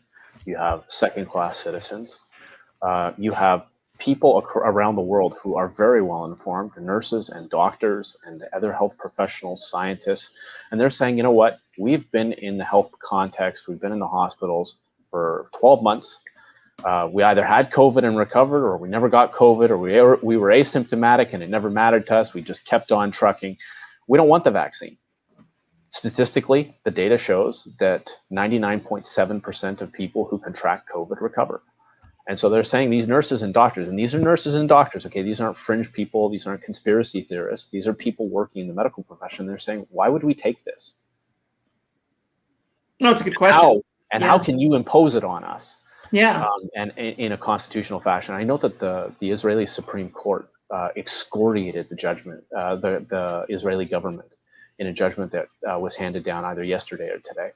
and basically said, you cannot do this. You cannot have these restrictions without demonstrable scientific evidence. And that's part of the problem with what's been going on here, Danielle. You have no requirement for these public health officials to justify their decisions to the legislature, to provide a report, to provide updates. The legislature is not comprised of doctors.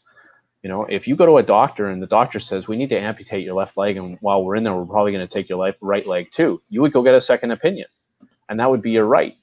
But these doctors, they're not being provided with the basis for these decisions that are being made. There's no requirement for any report to be given. There's no requirement for them to take up that report and consider it and debate it or hold it open for public consultation.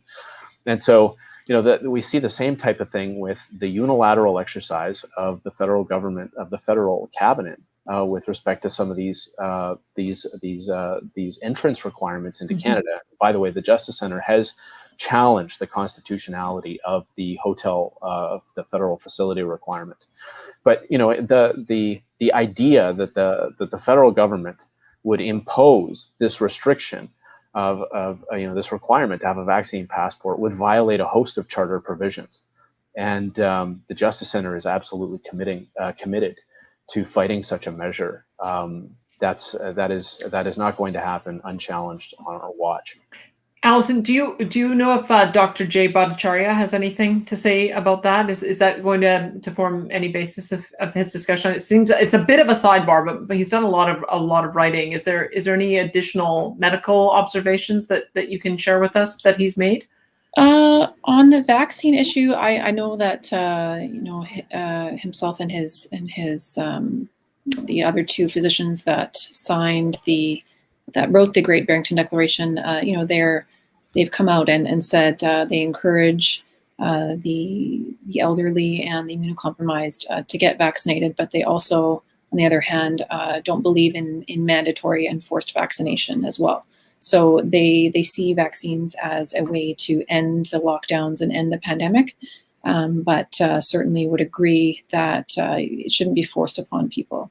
So yeah, that's their position as they publicly stated it.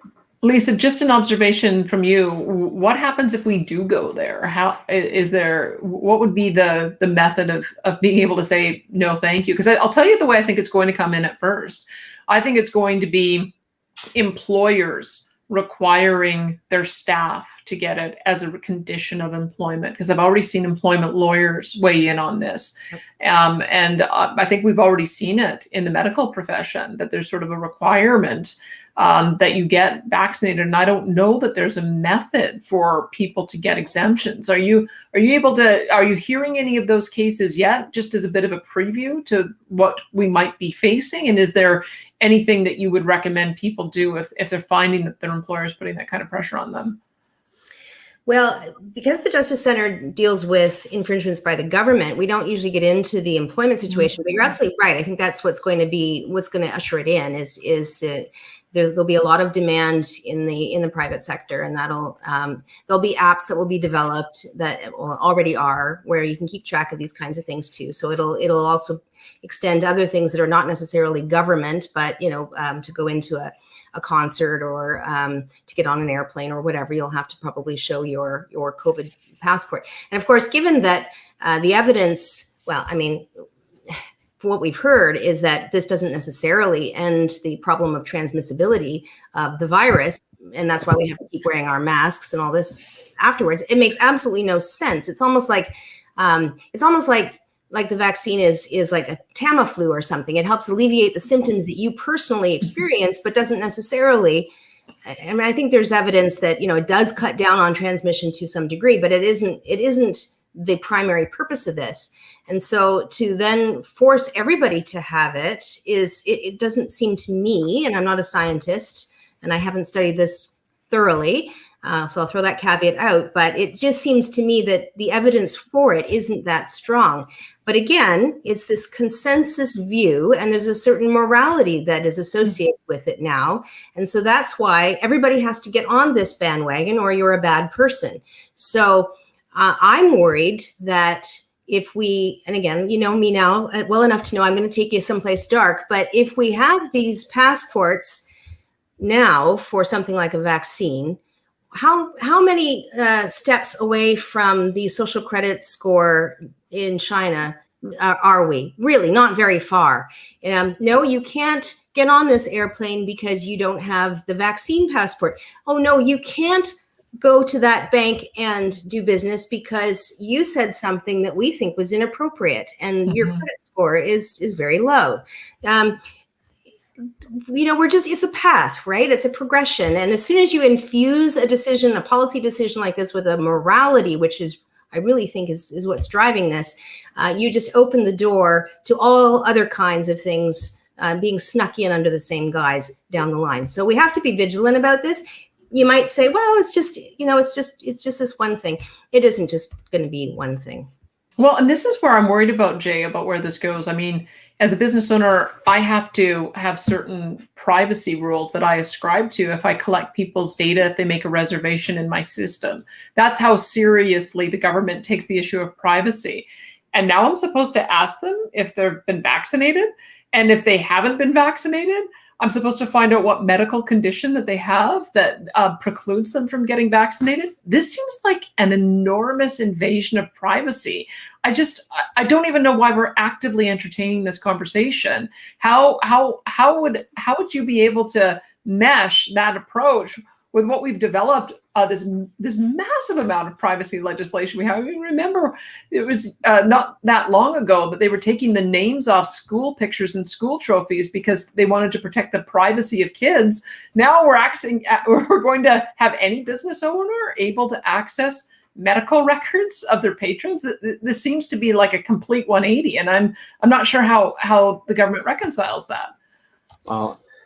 Privacy laws are very strict. If you've ever called the hospital and asked about your buddy coming out of surgery and been told, well, sorry, we can't tell you anything about his surgery or his information. That's private. So the health records are very, very strict, those privacy requirements. However, during COVID, a lot of that went out the window. And, for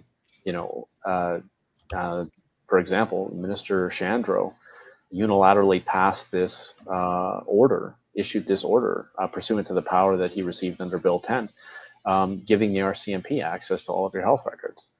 And, that wasn't debated. It overrode countless legislative schemes in the province of Alberta, and it was done instantaneously with no debate, no consideration. And so, I mean, if you're a 78-year-old woman, for example, and you live with your kids and maybe you had COVID, well, why do the police need to know that? You've already recovered from COVID. Why should they be aware? And don't you have a say in it? And so I think that there's a real slippery slope that has developed here, and it's just sort of snowballed and picked up speed. And where it stops, I think, to a significant extent, Danielle, is up to the citizens of Canada. I think you're right. Okay, I'm going to see if we can start with the gloomiest, most pessimistic person on the panel, and then work our way backwards. So, Lisa, I'm talking about you now. Let's try to paint kind of the worst case scenario about where this ends up, because I guess what I'm fearing, based on what you're saying, is that the courts are being very deferential because somebody wears a doctor's gown and has the initials behind their name. And I'm worried that they're not going to be the bulwark against this advancement that I had expected them to be. So what does that look like? If you don't win these cases, what does that mean for the regime that is now in place, and what it would look like when another virus, when SARS-CoV-3 or SARS-CoV-4 ends up coming up in the future years? Well, it doesn't bode well, but remember that if we get a couple of bad decisions, we don't have to stop there. We can work our way up through the appeal process. I think that at some point the Supreme Court of Canada will have to rule on some of these things, but that will take time. We won't get there for a little while. And I also think that once so I'm going to actually say something positive, because okay. I don't want to jinx. I really don't want to jinx our cases. I'm in it to win it, right? So we all are, and we're doing what we can, but we don't have a control over the situation. I think that it may take a little while. It may take a few years even, but at some point, people will kind of look back on this with a bit more objectivity, I'm hoping, and maybe there'll be an inquiry. I think there should be at some point, some sort of a public inquiry as to how all of this was handled, why we threw all of our pandemic plans out the window the minute we got scared, and did everything completely wrong, and did not apply the precautionary principle to the thing that was totally different about what we'd ever thought we would do in the face of a pandemic, but we applied it to everything else. And so there's going to be a lot of reckoning. It just takes a little while. I don't want to. People have legitimate reasons for thinking about this the way that they do. And so I don't mean to condemn those who have been kind of caught up in the media or have a different opinion from the way I look at things, because I think all of our views kind of crystallized at a certain point early on in this, and we're all kind of stuck in the views that we had at that point. It's hard to get out of that. So I'm not saying that everybody is mad, but I will say that there is a madness of the crowd that has enveloped us a little bit. And as the saying goes, men become mad as a group, but regain their sanity one by one. And so it will happen that we start to gain a little bit more objectivity and perspective on all of this. It just may not be for a little while. So I want to leave a little bit of a hopeful note that just because things are dark right now doesn't mean they have to stay that way. But I think we have to work at it. And I think we have to not just be accepting of everything and think through, if we don't put the brakes on certain things, where they can lead. So it is. Thank you. Thanks so much for that, Lisa. And ending on an optimistic note, I want to ask Allison a sort of a take on that question, but maybe a little bit of a different approach. I'm getting the sense that there needs to potentially be some revision in the legislation, and I'll ask Jay this too. I'm trying to figure out what would make your case easier. If politicians have come to the conclusion they've handed way too much power over to their medical health officers, how do you build in the protections? I've interviewed Lieutenant Colonel David Redmond, and one of the things that he said is that in emergency management and in military, you're always very aware that the Charter of Rights and Freedoms exists, and everything that you do has to be brought through that lens of minimal impairment. And so it seems to me like there are certain emergency management teams that have received that training, but I don't get the sense that doctors have it all and the people who are in charge have it all. And I wonder if maybe we need a legislative change to reassert that the Charter doesn't just disappear when we're in a health emergency. Do you have some thoughts on that? Well, yes. In Manitoba, we brought a legal challenge to certain sections of the Public Health Act that grant what we say is extreme power to the Chief Medical Health Officer. The Public Health Act of Manitoba does contain a provision at the very start, Section 3, and what it says in essence is that the Public Health Officer can only take measures that infringe rights and freedoms as long in an emergency situation, as long as doing so is reasonably justified. And when you look at the Section 67 of the Public Health Act of Manitoba, you will see that extreme power is given to Dr. Rusin in this case without any checks and balances. And what we got into a sort of a debate with our judge when we argued this issue, and we were suggesting that there should be some reporting requirement that the Chief Public Health Officer be required in the legislation. There's no provision there at the moment to provide the science and the studies and the peer-reviewed studies that he or she is relying on in order to justify making these orders. And right now, there's absolutely nothing.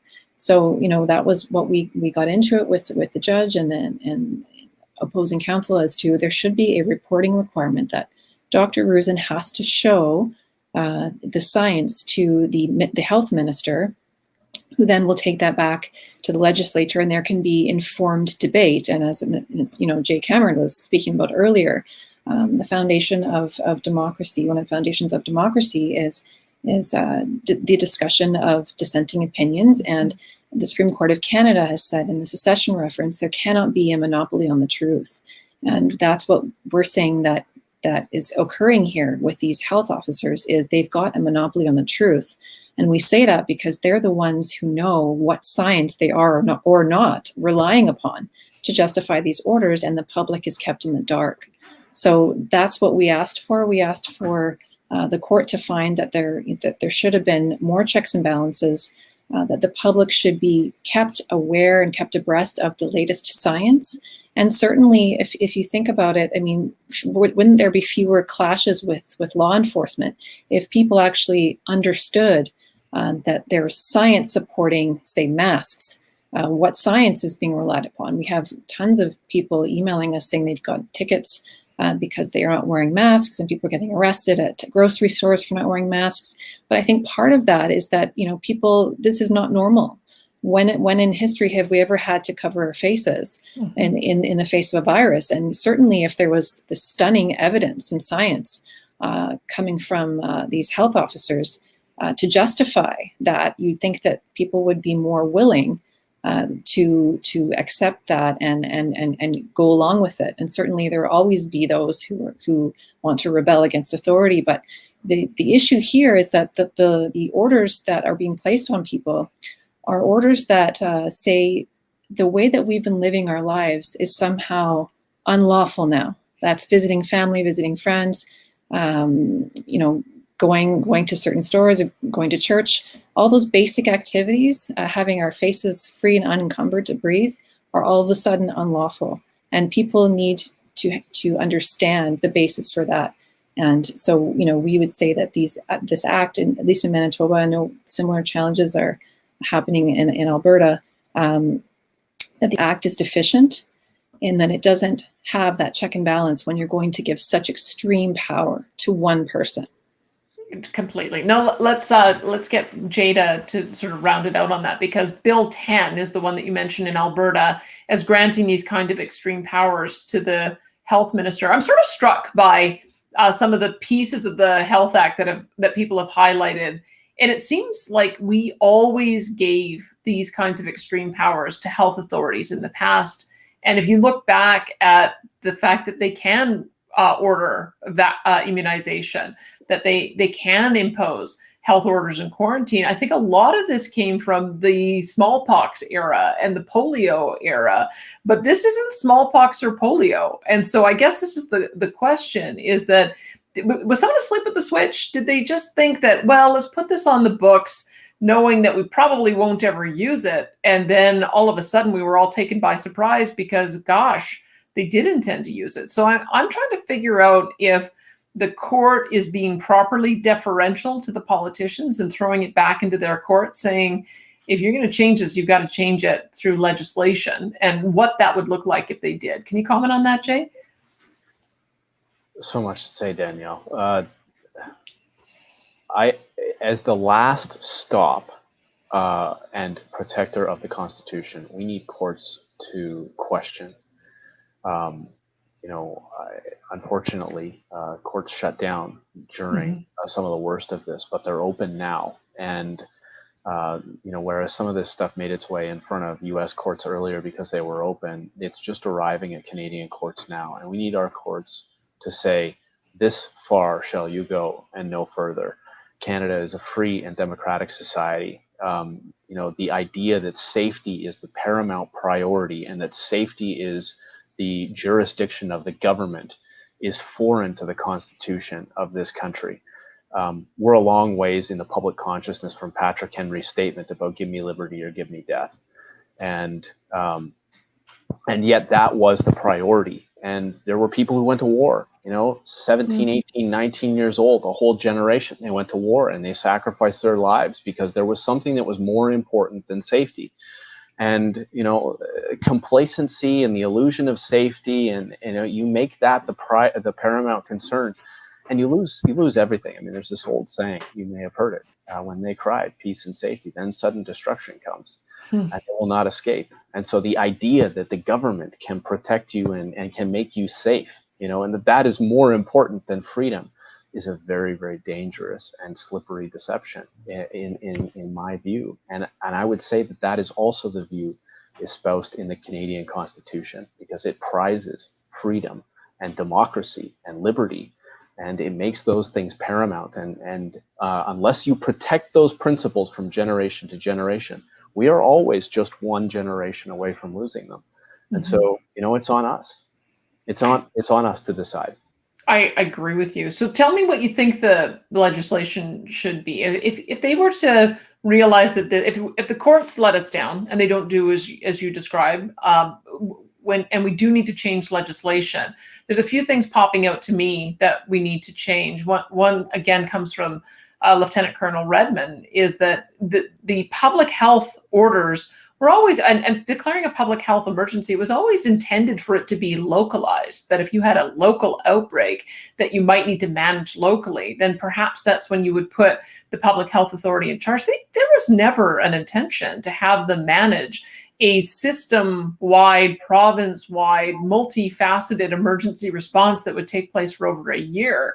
And so do we need to assert in law that when an emergency is declared, it is the emergency management that is responsible as opposed to the doctors? Do we need to curtail the doctors? Do we need to add provisions into the act about reasonableness, or an avenue for appeal, or an avenue to get expert evidence across the board from a multitude of perspectives? I'm trying to see where we need to go with this to be more directive, because I've been gravely disappointed that doctors who have tried to speak up have been deplatformed or censored or threatened by their colleges.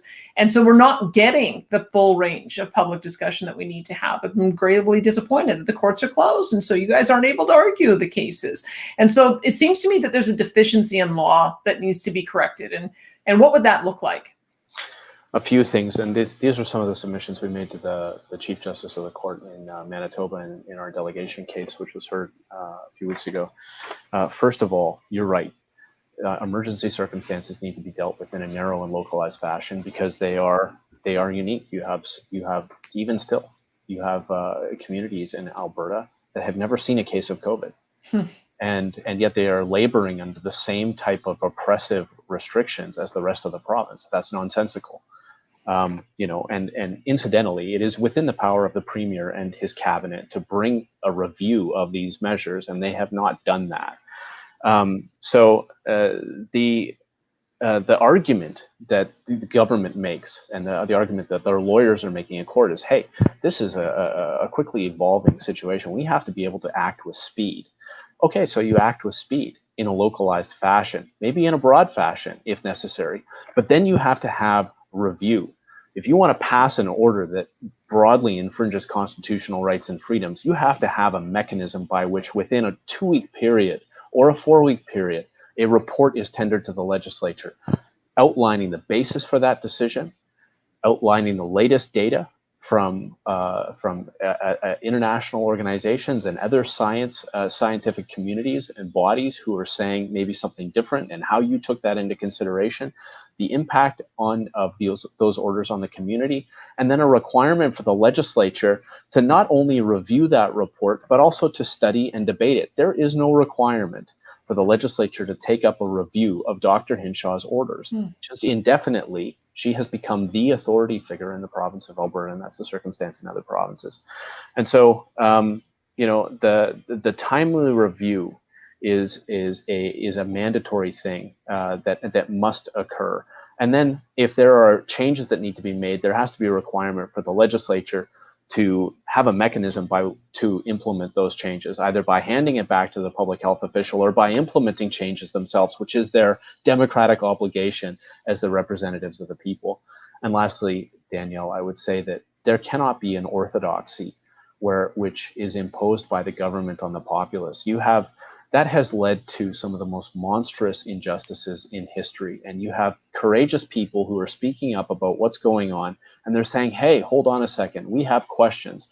The marketplace of ideas is predicated on the ability to question, and the legitimacy of government is predicated on that debate occurring.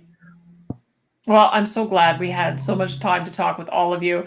That was Jay Cameron, Alison Pahovich, and Lisa Bildy of the Justice Center for Constitutional Freedom. I think we'll put up one more. I'm going to get Corey to come back and say a quick goodbye to everybody, but I think we're going to put one last note on the board about how you can contribute. We didn't even get to all of the cases that they're covering. As I mentioned, I think they've got 11 staff lawyers now. So jccf.ca/donate. They're doing incredible work, and they're one of the few organizations out there that are. So if you've got the means, do support them, because some of these things need to be argued. Eventually, people will come around to realizing that freedom matters, and we might be able to get to roll back some more of these restrictions. That being said, I think we also have international freedom rallies taking place. I keep seeing different postings for them. So March the 20th, it sounds like there are a number of different activities going on. Rob Anderson, my former colleague in the legislature, he's going to be speaking at the one in Carstairs. So you can go online and check some of those out if you've got the interest. It sounds to me like there's more and more activism taking place. So thank you all so much for the conversation tonight. Sure appreciate it. Thanks so much. Thank you, Danielle. Yeah, you got it. And I think we've got Corey Morgan back. And let me pass it back. I should mention, Corey, we've got 2 more sessions that we're going to do on Tuesday. We're going to be talking to deplatformed doctors. There's, I think, 3 that we've got lined up, maybe 4. So we'll be doing that on Tuesday, same place, same time. And then on Thursday, we've got members of the Liberty Caucus. So we can round things out by talking to the politicians about what they think needs to change. Let me hand it back to you, Corey. Thanks once again for allowing me to host this event tonight. Oh, you bet. And it was excellent. So that's been another fantastic special and so informative. And thank you, Lisa and Allison and Jay, for coming on, dedicating this time. There's just nowhere else you can get such a long form platform to be able to lay out what is kind of a larger discussion issue. You know, it's hard to do in conventional media. This gives it such a great means to really dig down deeper. And to everybody who tuned in, I mean, some great commentary. We have 20 to 30 times more people watch these presentations after the fact than we do live. So be sure to share this, share it on your YouTube, share it on your Facebook, so we can really get it out there, get people watching. It brings in more viewers. Subscribe to the YouTube channel, the Facebook channel, so you don't miss these specials when they pop up. As Danielle said, there's more coming. And subscribe to the Western Standard. You know, we don't get those tax bucks, so we do rely on you guys to be able to keep bringing these presentations to you. And we'll let you back on with your evening tonight. It's been a fantastic and productive one so far. So thanks again, and we'll see you next time. See you next time. Thanks.